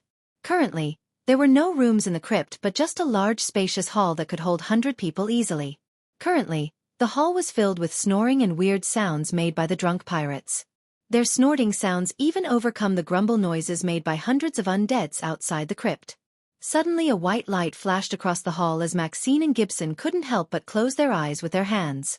When they opened their eyes, they felt a chill. Lucifer was sitting on the throne with his glowing red eyes staring at them. "My lord!" Maxine shouted with excitement before immediately falling onto her knees. "My lord!" Gibson also bowed his head and went to his knees. "My lord!" Arya heard another meek voice. She turned her head in the direction of the voice to see Shorty running towards them. Michael was surprised to hear Shorty actually address him as my lord instead of Captain. When he saw the skull mask on his face, Shorty was stunned as a sudden nervousness occupied his heart. "Maxine, Gibson, let's go buy ourselves a new warship. **** expect Pirates of the Caribbean-like sea battle in the upcoming chapters ***. Chapter 387 World Domination begins. 2-inch swallow this. With a flick of his wrist, he took out 3 tiny blue pills the size of a pearl. It was odorless but shiny. Maxine took the pill without any hesitation while Gibson stared at the pills with a confused face. "Just take it," Maxine growled as Gibson quickly took the pill and swallowed it. Shorty had no idea what the pill would do, but he kinda wanted to try it for himself. He kept staring at Michael, expecting that he would give him a pill too. "Shorty," Michael called. "You are in charge when we are away. Use this as a last resort and close your mouth and nose after using it." Shorty saw him yet again flick his wrist. This time it wasn't a pill that appeared in his hand but a glass vial. Shorty's hands shivered while taking the vial. He held it close to his chest. "Tell them to be ready, we will leave when we get back," Michael said as Shorty nodded. The very next moment, Shorty saw a bright light flash across his eyes. When Shorty opened his eyes after closing it due to the bright light, he stood in the hall alone. Gibson, Maxine, Arya, and Ghost were nowhere to be found. Shorty stared at the vial in his hand, wondering what it could do. He had no idea it was diluted fear toxin that would scare the crap out of the pirates if it escaped the glass vial. With his inventor skill, he was able to make adjustments to his armor which enabled him to release fear toxin into the air whenever he wanted. However, unlike the vial in Shorty's hands, the fear toxin in his armor was potent to the point it would kill anyone in southern continent in a few minutes, while cultivators at or below core formation level would die of heart attack if they breathed in the toxin for more than 5 minutes. "Fuck, where are they?" "We have been waiting for an hour here." Inside Senator Caius Manor, Tiberius punched the wall, losing his patience. Caius was too focused staring at the map on his table. "Calm down, Tiberius. Do you know where H is?" Another sweet gentle voice could be heard in the room. It belonged to none other than Sadie Kaplan. She traveled from newly found Tiberius Kingdom to Giselle with Tiberius to the meeting with Lucifer. It was time she returned to Elon, but to return, she would have to sail by the sea, which would take months. Hence, she wanted Lucifer to teleport her to Elon. The last couple of months had been an eye-opener for Sadie. When she was initially assigned to investigate the killings of Lucifer, she thought he was nothing but pure evil. It was rage and helplessness that pushed her to seek out Lucifer when her sisters disappeared. Now she changed her mind about Lucifer. Although he was not exactly what someone would call good, he wasn't as evil as the Guardians claimed him to be. Because of Lucifer, the girls were alive and got a second chance at living. The former slaves settled into Tiberius' place seemed to be really getting along with the girls. They were helping the girls overcome the trauma despite being that they had been through traumas of their own. Ask the senator. He was the one who sent him to the Maven Kingdom. Maven? Sadie asked, bewildered. She was still not quite used to the landscape and the kingdoms of the southern continent. What are the 7 kingdoms again? She asked, hoping to get Caius' attention. If he started talking, she hoped it would calm down Tiberius, who had no patience whatsoever. Her melodious sweet voice was indeed able to take his eyes away from the map. She stood up from her chair and walked towards Caius' table to see the map. Sadie saw a huge piece of land divided into 7 pieces by black lines. The border of the continent had 3 adjacent kingdoms which were surrounded by mountains according to the map. These are the 7 kingdoms: Gisel, Maven, Bralon, Pre-Rid. After pointing the 4 kingdoms on the map, he moved his fingers towards the border where the 3 kingdoms were surrounded by mountains: Kivin, Zoril and Netis. These 3 kingdoms are known as Trident of Southern Continent because these 3 are ruled by kings, not senates. Yeah. I heard about the freedom fighters were hiding in the forests of Grey Mountains near Kivin. Tiberius finally stopped punching the walls and came to join them at the table. So what makes you so tense? Sadie asked. Caius sighed as he moved his finger towards Maven. The kingdom was adjacent to Giselle and almost the same size as them. Caius' finger rested on the border of the 2 kingdoms where Sadie saw a marking of a mountain. The mountain seemed to be right between the 2 kingdoms. Almost 50% inside Giselle and 50% inside Maven. This Stormvale mountain. What makes that a problem now? Isn't that mountain closed for some bullshit political reasons? Tiberius asked. 2 decades ago, the Senate of each Senate agreed to close the mountain range until both senators come into an agreement of who owns the mountain. This sounds silly to me, no offense. Why not simply share the mountain? Also, what do you guys want with the mountain anyway? Sadie asked as Tiberius also nodded, looking as though he was agreeing with Sadie. Stormvale is not just any mountain. Deep inside, there are gold veins. Anyone who owns this mountain will basically become a superpower. Hence, the other senates poked their nose into the matter and brokered a peace talk. Caius rolled his eyes. The other senates brokered the peace talks not to avoid a war but to keep both Giselle and Maven from becoming superpowers. They were only keeping their hands off the mountain because they had no claims on the mountain. If there is an agreement, why are you worried? Let me guess, you received news of Maven preparing to make their move on the mountain, Tiberius said, surprising Caius. That was exactly the truth. Caius had been receiving news of Maven spending a huge chunk of their wealth buying weapons, armors, airships as well as hiring mercenaries. How did you know? Seeing Caius' reaction, Sade could tell Tiberius guessed it correct. Therefore she turned her gaze towards Tiberius and asked, "It doesn't take a genius actually. After Lord Lucifer helped out Senator here kill the previous Senate, the seats of the Senates are empty. Although the Senate has been filled with Senator Caius buddies, it's temporary. The elections are coming. Giselle has to spend most of her resources ensuring the elections would be fair and the kingdom would be in a tense situation. Plus, until the elections are over, the Spartans would take over the leadership. They are great soldiers but shitty leaders.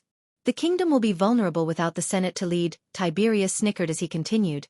"If they conquered the mountains first, it would be near impossible to take the mountain range back because that's a damn good place to defend. It's a natural forte. Anyone who fights will have an uphill battle in their hands. Also, the Senate will have so many meetings, bickerings, and when they finally get their shit together, Maven would become strong enough to wipe out Giselle from the map." After listening to Tiberius explain, Sadie understood the seriousness of the situation. With the Senate destroyed in a single day, the people of Giselle were tense as it is. They weren't prepared to face a full-scale war. "I could send in the Spartans to defend the mountain range until the election finishes, but it will be like sending them to their graves. Besides, I'm having some problems with the new Spartan captain." "New? What happened to the old one?" Tiberius asked. "He was injured during the explosion at the arena.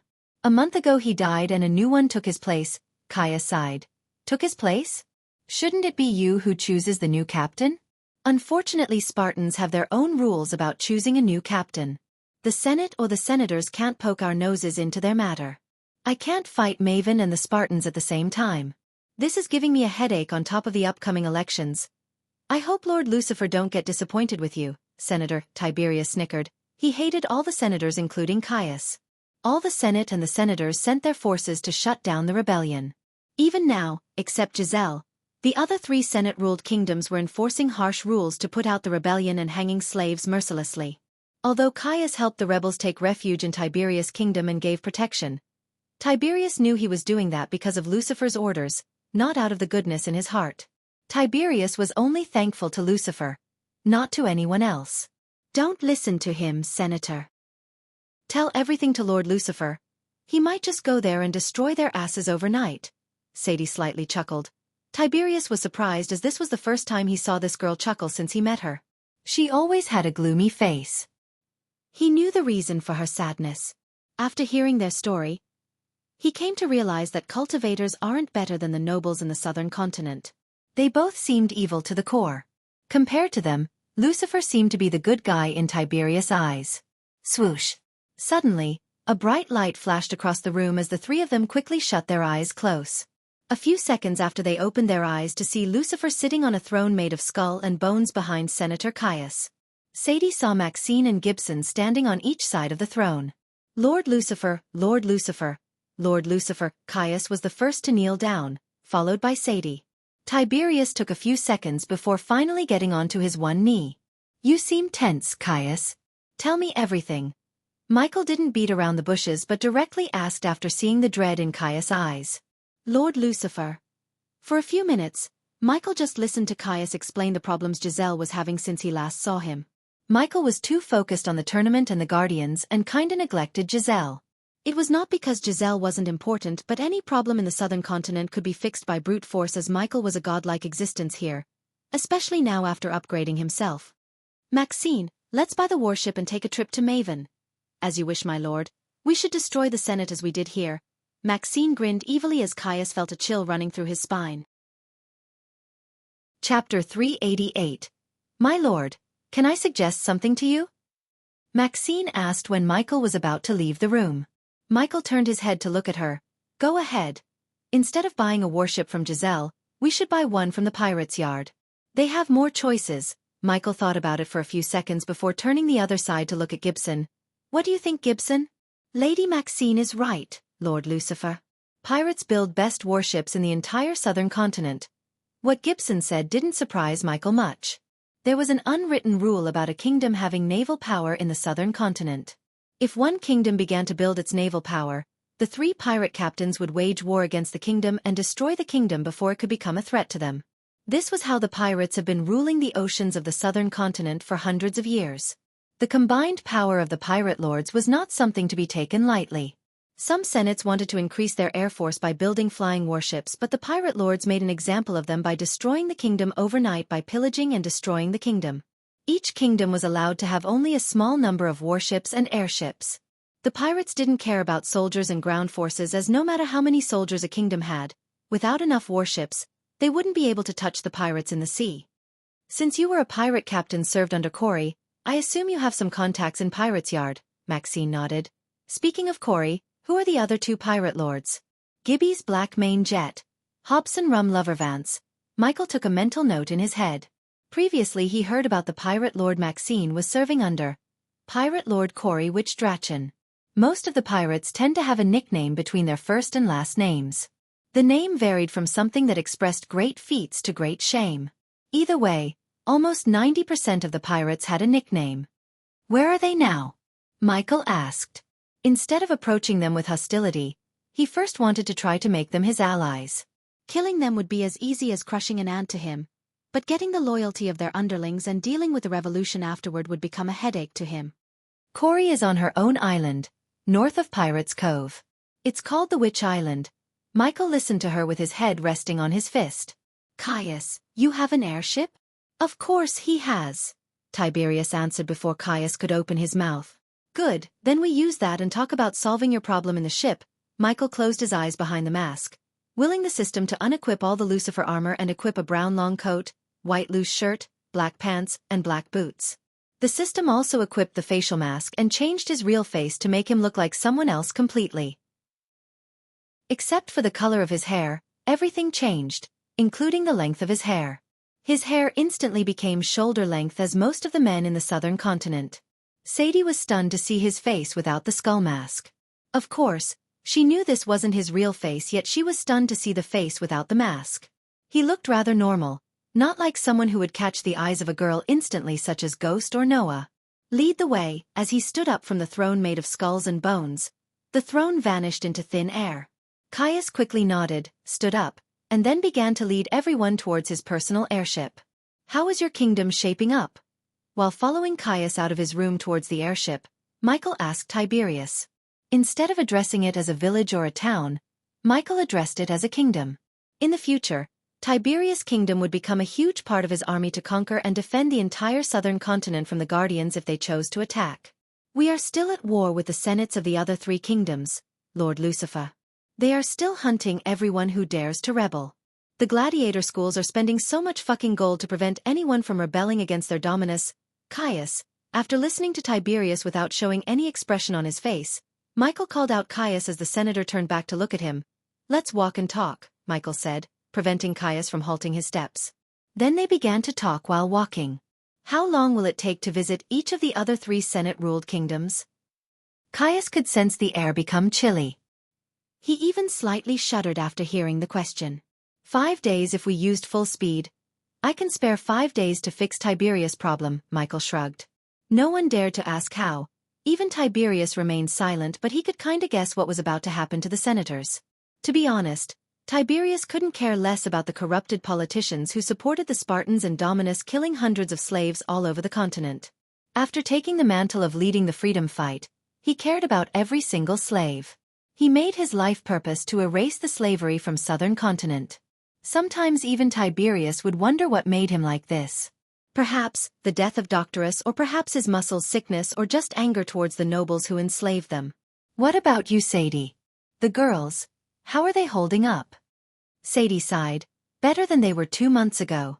They are still traumatized, but those girls are strong, stronger than me, her voice stuttered. Of course they are.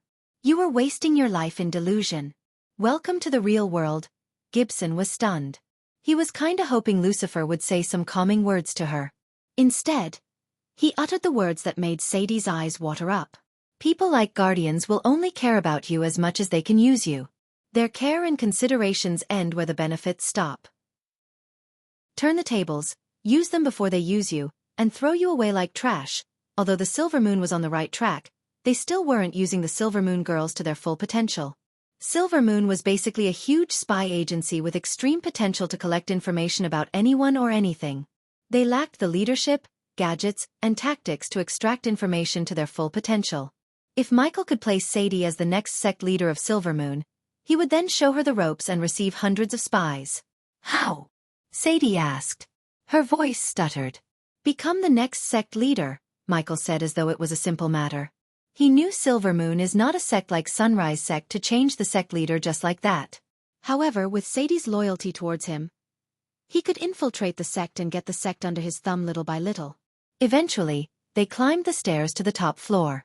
The Spartans were staring at them but didn't dare to stop and question Senator Caius. After climbing the stairs for a few minutes, Michael finally saw a door blocking their way with 2 Spartans with spears standing on each side of the white door. Senator. The 2 Spartans stomped the spear on the ground as their version of bowing. Then one Spartan opened the door to reveal a giant airship on the other side. I never flew in a blimp. The airship in front of him reminded him of blimps. It looked exactly like a blimp. The golden paint almost hurt his eyes with its bright color. Several Spartans and guards of Caius were patrolling around the blimp. From the balcony, Michael could see half of the kingdom. The outfit of Arya, the rugged look of Tiberius, the beauty of Sadie immediately attracted the eyes of the soldiers. Especially Sadie. Few soldiers stopped patrolling for a moment to just stare at her. Ignoring the soldiers, Michael followed Caius. When they came closer to the blimp, a servant girl wearing a brown maid dress pushed a button as steps came out from the blimp side. After climbing the stairs, Michael got into the blimp and was quietly stunned by the interior. He felt like he was transported back to Earth as the interior reminded him of the interior of the private jets. The golden chandeliers coupled with glass tables and comfy white sofas made the spacious interior feel cozy. Tiberius' jaw almost dropped seeing everything before him. Unlike Michael or Sadie, he had never seen something so fancy. Michael saw a minibar with a who seemed to be the bartender, a glass round table in the center, probably for Caius to plan something, several silver orbs attached to the ceiling as well as a rack filled with books and parchments. Everyone out, Caius ordered with a domineering voice. The maids and the bartender quickly cleared the area, leaving them alone. Where to, my lord? Caius asked. Rather than taking out the throne and sitting on it, Michael sat on the single-seater sofa beside the window. Get us as close as you can to Pirate's Yard. Caius nodded before walking towards the far end of the blimp. Take your seats, ladies and gentlemen. One by one everyone landed their butts on the sofas. Several moments later, Maxine broke the awkward silence. What's the plan, Lord Lucifer? Gibson was really surprised to see how Maxine could easily talk to Lucifer. Every time Lucifer's eyes land on him, he would feel a shudder in his heart. Nothing much. Just going to take over the 4 Senate-ruled kingdoms within 5 days. The words that came out of his mouth stunned every single one of them, including Maxine. Michael kept cracking his knuckles one by one, looking at the figures of the soldiers gradually becoming smaller and smaller. When he took his gaze away from the window, everyone saw his eyes glow in pure crimson red for a few moments before becoming normal. It had been almost 18 months since he came to this world, and finally, he decided to be on the offensive against the Guardians instead of playing defense. The southern continent would be the first to bow to the Dark Lord and be ruled from the shadows by Michael. We are the Order of Death. Chapter 389. In silence, they flew towards the pirates' yard where the pirates had been building their pirate ships. Considering Michael lost control of his anger, leaving the third persona to come out, he decided to resume meditation. He used to meditate every day when he was on Earth.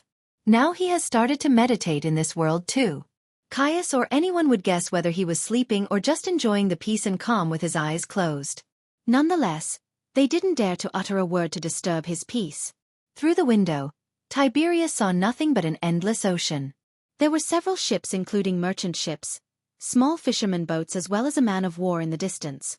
Eventually, after flying for a couple of hours, clusters of little islands and rock formations began to appear in their sight.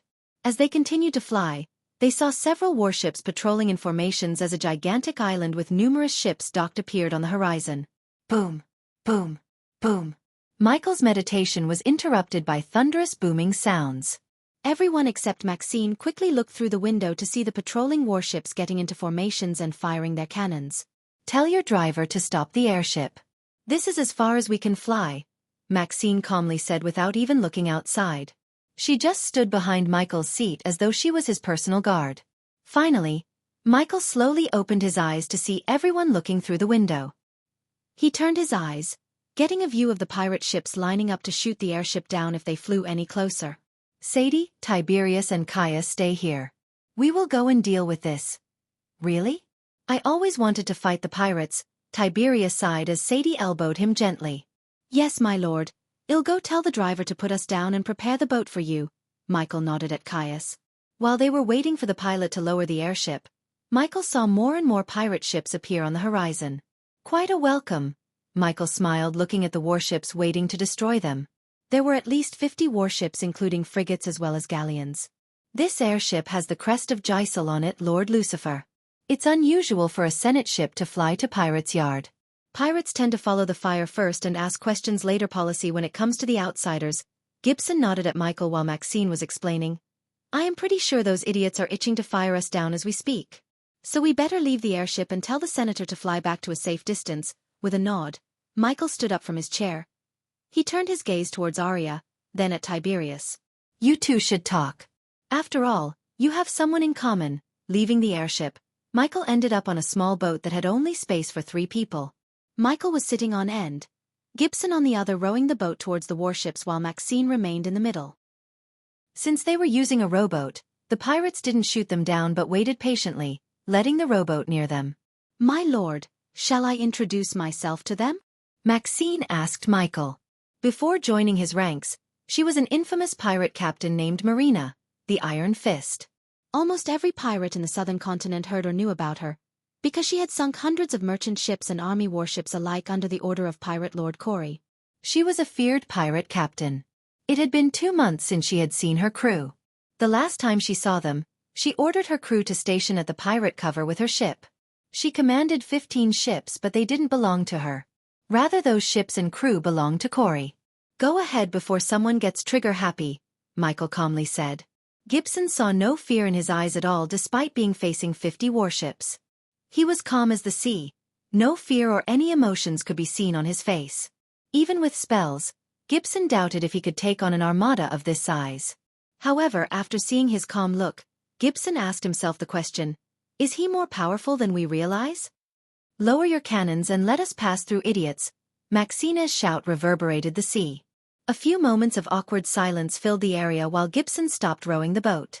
Suddenly the brigades blocking their path slowly moved aside, forming a path for them to the island. Good. You idiots still have some brain inside you, are thick skulls, Maxine yelled again before sitting back on the boat. While rowing through the brigades, Michael looked up at the ships and saw the pirates staring at Maxine with wide eyes. In their eyes, he could see fear and respect. The pirates' yard was a giant island that had several shipyards. Everywhere he turned, he could see ships being built and repaired. The smell of oil and gunpowder overwhelmed his senses. The sweet sound of a hammer hitting the iron, log sawing and chattering of the pirates offered a rather charming experience to Michael. They were rowing towards the dockyard where several crates were stacked on each other along with several barrels. There were hundreds of pirates running around the shipyard. Dock the boat here, Maxine told Gibson as he docked the ship with several other fishing boats the same size as their boat. Michael stood up, jumped on the dock with a swift leap. Then he reached out his hand to help Maxine. She was surprised but ended up grabbing his hand to get onto the dock. Don't mind me. When Gibson was about to reach his hand too, he saw Michael and Maxine turn back to walk away. Fortunately, the water was not too deep. Therefore, he stepped out of the boat, dragged himself through the water, and climbed the few steps to reach the wooden platform. Lead the way, Michael said to Maxine. Since she seemed to know the layout of the island more than him and Gibson, he let Maxine take the lead while he just followed her behind, looking at the surroundings. The island was not much different than any tropical islands on Earth, but with lots of ships, barrels, drunken pirates fighting each other, and few anchors buried in the sand. As he was following Maxine behind, he saw a lone pirate with a Cuban cigar in his mouth approaching them with a sly smile on his face. On the other hand, he had a bottle of rum. The man had shoulder-length greasy hair that seemed like it did not see the sight of a comb for at least a decade. The scare that ran from his upper left eye to the upper right corner of the mouth gave a ruthless look to him. He flaunted his chiseled chest and six-pack abs while walking towards them. A tattoo of a flying eagle could be seen on his chest along with a dagger. It isn't the famous Captain Marina herself? The man took the cigar out of his mouth. Wow, I wouldn't have recognized you if it wasn't for your face. What happened to you? You've been eating less? Michael did not react at all as he remained behind Maxine without uttering a word. Or did you become poor after deserting Pirate Lord Corey's fleet? What the fuck do you care? Marina snickered. Just by the exchange of these words, Gibson could tell the two of them have some bad blood between them. I have 100,000 reasons to care. The smile on his face grew wider. Someone put a bounty on my head, I assume. Maxine shrugged without a shred of worry. Aren't you a smart one? The man put the cigar back in his mouth. You can try putting your hands on me. Maxine cracked her knuckles as the man just shook his head. I would love to, especially now you aren't as fat as you were. Luckily for you, Pirate Lord Vance ordered us not to take on the bounty. So if I were you, I will get on that ship of yours. He looked at the rowboat with a mocking smile on his face. And row as fast as you can away from the continent.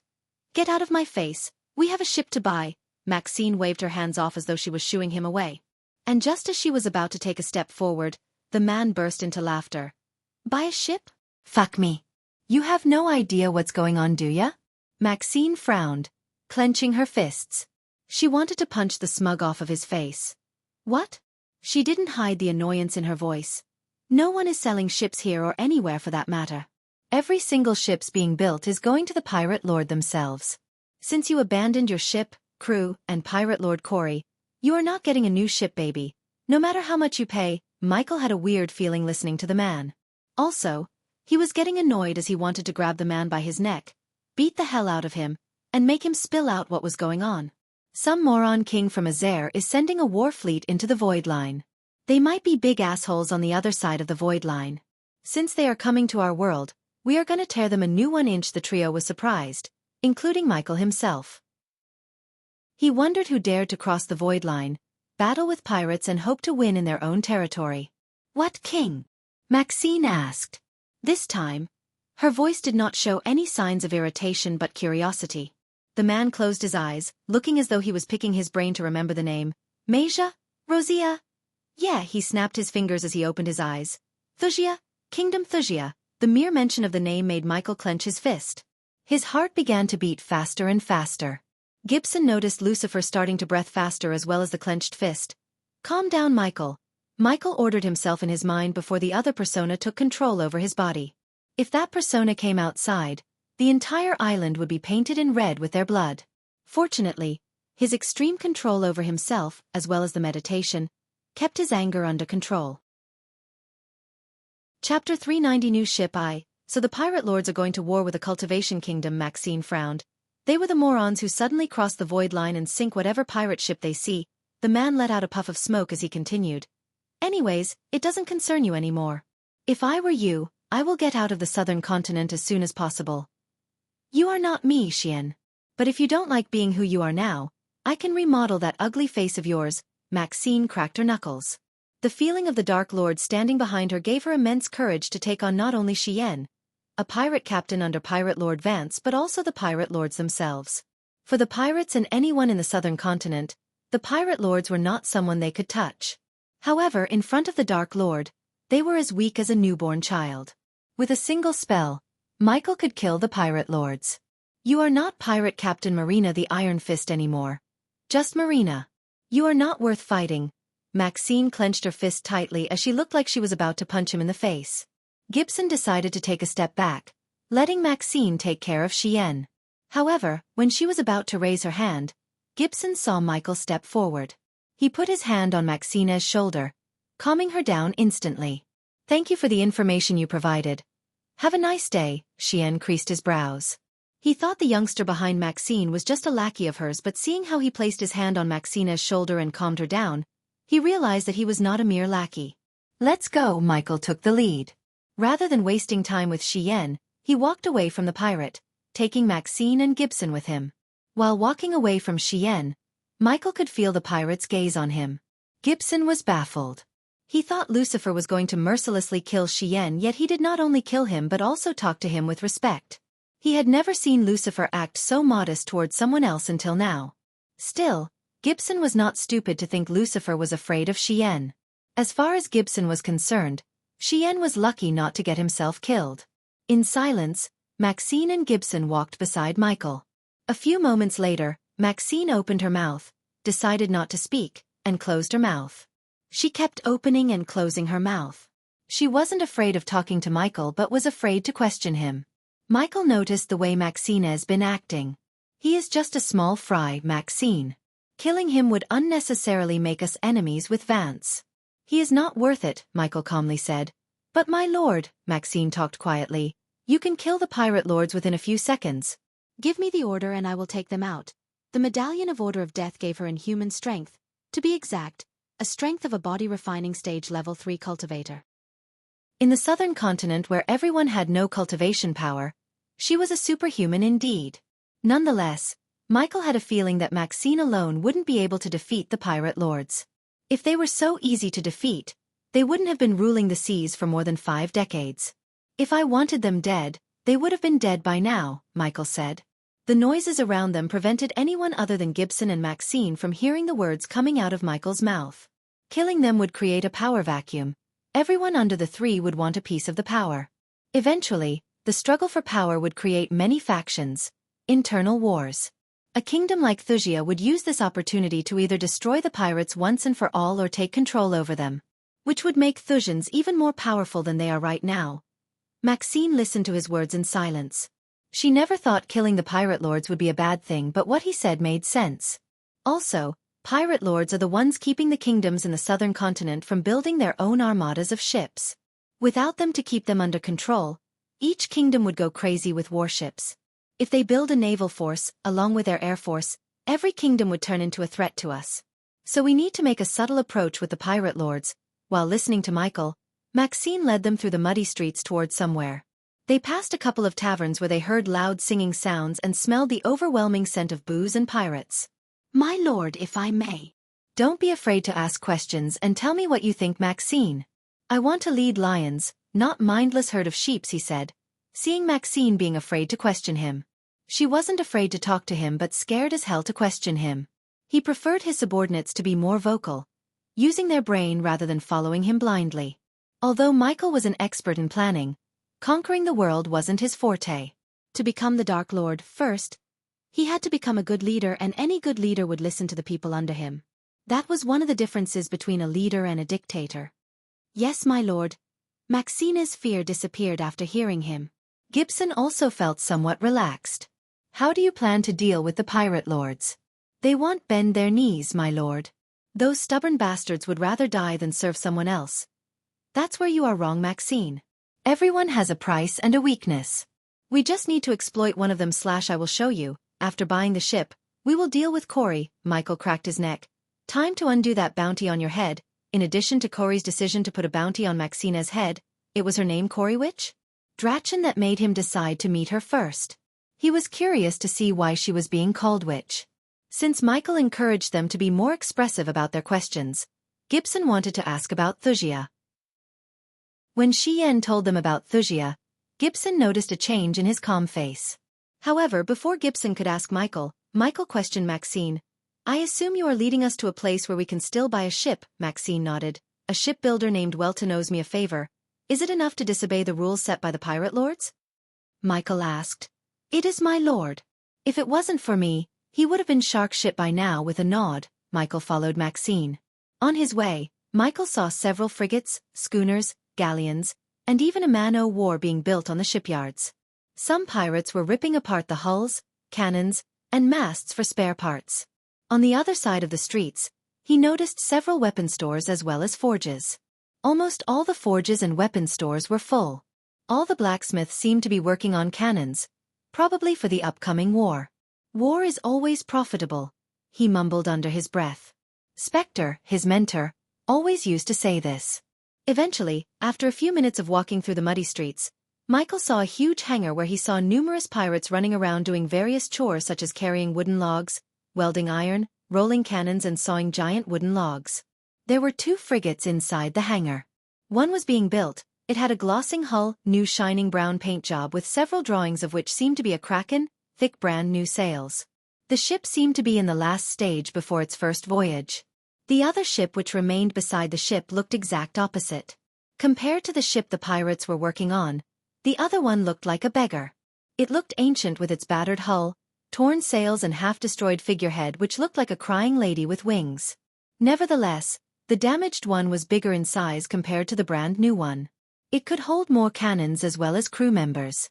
Any sane person would choose the brand new one as the other one looked as if it would sink into the sea if being put on the water. The pirates were too busy to notice the trio entering the hangar. Maxine led them towards the far end of the hangar. They were walking between the 2 frigates. Gibson was staring at both the ships. Either of them couldn't be compared to the Silent Reaper in terms of size, power, or anything. The Silent Reaper didn't belong to specifically any class, but many identified it as a war galleon. Thinking about Silent Reaper, Gibson sighed. The ship was stinky, nasty, and filthy, yet it was his home for the last 2 decades. Overnight, the Guardians destroyed it into bits and pieces. Even Gibson, who respected the great clans, wanted to destroy the airship that destroyed the Silent Reaper. Since they were here to buy a ship, Gibson began to look at the brand new ship as he completely ignored the old one on the left side. Michael, on the other hand, was looking at the ancient-looking ship. It kinda reminded him of the Black Pearl. He ran his fingers on the tattered hull with a smile. Usually, in the novels he read, the ignored or rather normal-looking things would end up as the ancient things that hold unlimited potential. When the main character finds the item, he or she would see the OP-ness of the item. It would serve the main character in the future after restoring it to its former glory. Yet, this ship was neither OP nor an accent power. Rather, it was just a damaged frigate. If Michael wasn't an inventor, he would have obviously gone with the brand new one. Since he was an inventor, he was able to identify which ship could be upgraded easily. The brand new ship could be upgraded, but not as much as the old one. Every single component of the old ship could be upgraded, unlike the brand new one. It's time to put my inventor skill into more use. Chapter 391. Michael was not in a rush to meet Welton. He was patiently looking at all the nooks and crannies in the ship. The ship seemed to be armed with 42 12-pound cannons, 24 on the gun deck and 18 on the upper deck. At the moment, There were only holes in the place where the cannon should have been. Obviously, the pirates ripped her apart for parts and only kept the ship for some sentimental value or something. Gibson was too focused on the brand new ship. He was almost certain that they were going to buy this ship. Hence, he didn't notice Michael studying the old ship without even giving a look at the brand new ship. As Michael was counting the cannons, they came to the back of the ship. When they turned the corner around the ship's backside, they saw a group of 3 pirates discussing something. When the pirates noticed the trio approaching, they quit talking. One of the 3 pirates opened his eyes wide the moment he saw Maxine. Nothing special about the man. He was neither too tall nor too short, medium built, wore a white loose shirt that was soiled with oil, dirt, and grease which turned the white into a brown. Looking at Maxine, he scratched his stubble brown beard with a solemn expression. The tension was visible to the naked eyes on the man's face. "Welton," Maxine put a phony smile on her while greeting him with a wave. "What the heck are you doing here?" Welton asked in a husky voice. "Nice to see you too." Maxine rolled her eyes as Welton quickly rushed towards the other side of the old ship to hide from the others. When they disappeared behind the old ship, Welton began to talk. "Get out of here, Marina, you already fucked me up by coming here." Welton didn't even look at Michael or Gibson. He seemed more focused on chasing them away. "I'm here to call in the favor, Welton. I need a ship and you're gonna provide us 1 inch." The moment Welton heard her, Gibson could see him literally shudder. "You crazy? No. I can't give you a fucking ship. They will hang me alive. Don't you know what the fuck is going on here? All the ships are going to the pirate lord themselves. If they knew I sold a ship to you of all people, a deserter, they will skin me alive." He was frantically shaking his head. "What about this one?" Suddenly Maxine and Gibson saw Michael stepping up into the conversation. "Huh?" Welton was confused for a few moments. Gibson couldn't believe Lucifer was looking at the old ship instead of the new one. "You owe her your life, but since you can't give us a new ship which would make you lose your life, why don't you fix her up real quick and give her instead?" Although Gibson had way too many questions, including why the heck does he want the old ship which looked as though it would sink into the sea the moment being put on the water, he chose not to question him in front of Welton. Gibson was sure that Lucifer would kill him if he questioned him in front of Welton. "Who the fuck are you?" "Doesn't matter. You have 100,000 bounty on your head. Although no one would touch you on this island thanks to Pirate Lord Vance, if anyone had seen me with you, the moment I step outside this island, I am dead," Welton said looking around. "What about you repairing the ship for us to escape to the southern continent and we will give you 100,000 gold coins for your risk." "Whoa, don't fuck with me." Welton was taken aback by surprise. He literally took a step back after hearing the offer. Then the realization hit as he snickered. "You take me for a fool? You will give me 100,000 gold coins for this piece of crap. One-time deal. Take it or leave it." Welton gawked at Michael in disbelief before turning his gaze towards Maxine. "You have my word, Welton. Do this and we will never meet again." For a few moments, Welton just rubbed his beard, pretending to ponder. Michael was not stupid to think he was actually thinking of whether to take the deal or not. Obviously, Welton decided to take the deal. Who in the right mind would refuse such a deal? "Looks like this is my lucky day, hee hee hee hee," Welton chuckled inside. Gibson and Maxine were oblivious to the evil plot Welton just hatched in his mind. "Come back with what you promised in a few hours. The old Bertha will be ready to set sail then. But remember, she won't be battle-ready. She will only get you out of here if you don't meet any pirates on your way." Welton looked at Michael rather than Maxine. He could tell the youngster was the one calling the shots regardless of standing behind Maxine. "That's enough," Michael nodded. "Paint her black." "I can do that." For the first time since they met him, Welton grinned. He was too excited to become rich. Of course, Welton knew there was a possibility of them lying about giving him 100,000 gold for the old Bertha, but it didn't matter. If they wanted to get out of the southern continent, getting a ship was the only way. And no one on the island would give them a ship except him. "We will come back in 2 hours. "I assume she will be ready by then?" Michael asked. "Yes," Welton nodded excitedly. There was no need for them to know that Bertha's keel was split, as any moment the whole ship could fall to pieces. He would just need to fix the keel enough to get them off the island. Few logs would do the trick, he thought. "I will be back." Michael turned back, making his way towards the outside. When no one was around, he quickly flicked his wrist as a notebook and a quill appeared in his hand. "My lord, why did you choose this ship?"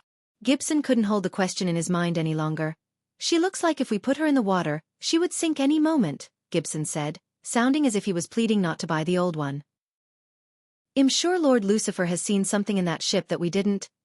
In simple terms, both ships are upgradable, but the new one is not as upgradable as the old one. Gibson had no freaking idea of what he was talking about. System. So the price of becoming a blacksmith is still 700,000 badass points? Yes, Michael sighed. Alchemy was great. It had helped him in a lot of ways. Yet it couldn't be compared to forging. The advantages of being a blacksmith outweighed the advantages of being an alchemist. Coupled with his inventor specialization, he could do so many things. The only obstacle that prevented him from becoming a blacksmith was the price. To become a 1-star blacksmith, he would have to pay 700,000 badass points. This was why Michael considered recruiting a blacksmith subordinate and making him or her 5-star blacksmith, because the cost of making a subordinate 5-star blacksmith was 1.2 million badass points according to the system. Compared to becoming a blacksmith himself, it was cost-effective to recruit someone and make him or her a 5-star blacksmith. System. You said it's 60,000 badass points to upgrade inventor skill to the 4-star, right? Does the system wish to upgrade? Let me see the benefits first. Star 1. The host will be able to build basic tools and day-to-day items. Star 2. The host will be able to build basic gadgets such as night vision goggles, lasers, etc. Star 3. The host will be able to build complex gadgets such as eavesdropping bugs, micro cameras, trackers, etc. Current level. Star 4. The host will be able to build new and antique firearms such as crossbows, mini crossbows, limited shots revolver, cannons, etc. Star 5. The host will be able to build various types of new gadgets and weapons. The host is required to either have a 5-star blacksmith or become a 5-star blacksmith to unlock the Star 6 inventor trait. Cannons, that's just the thing I want now. System, upgrade it to the next level. Wonderful. Immediately the next moment, Michael felt a sharp pain in his brain. It wasn't enough to halt his steps but just made him crease his brows. With this upgrade, he got 200,000 badass points. What's the cost for the next upgrade? 180,000 badass points only? Shit. Michael wanted to upgrade the skill to 5-star. However, he had a feeling that he would need the badass points when he reached the Aquilon realm. Hence, he decided not to upgrade the skill just yet. Guys, let's go shopping. With a grin on his face and a note in his hand, he exited the hangar to go on a shopping spree. A few hours later, Welton was standing in front of old Bertha. The new black paint job didn't exactly make her look brand new, as one could still see the sorry state of the hull and the ship as a whole. Perhaps Welton was too lazy, or he didn't care enough to fix the tiny holes in the hull. He only patched up the giant holes in the hull with wooden planks and nails. Since this was a backdoor deal, Welton didn't keep anyone with him. He sent everyone on a break, so he was alone. Bum. Bum. After waiting for a while in excitement, Welton finally saw the three of them enter the hangar. The man beside the youngster and Marina carried a giant chest, which instantly put a smile on Welton's face. Took you long enough. Let me see the coins. Gibson put the chest on the ground, letting out a heavy breath. Welton did not waste any time as he immediately opened the chest. The moment he opened the chest, his mouth opened wide as the chest was filled with glistening gold coins. They reflected the light, making his face look golden. Welton was drooling so much to notice Michael running his fingers through old Bertha's hull. Diddle diddle. Suddenly Michael's voice drew the attention of the three. Welton looked over his shoulder to see the youngster smiling at him. However, the smile was not a warm, friendly kind. Rather, it was cold, devilish, and murderous. You're tuning into the Wisdom Diary YouTube channel. Don't forget to subscribe and join us on this journey to catch the most captivating stories.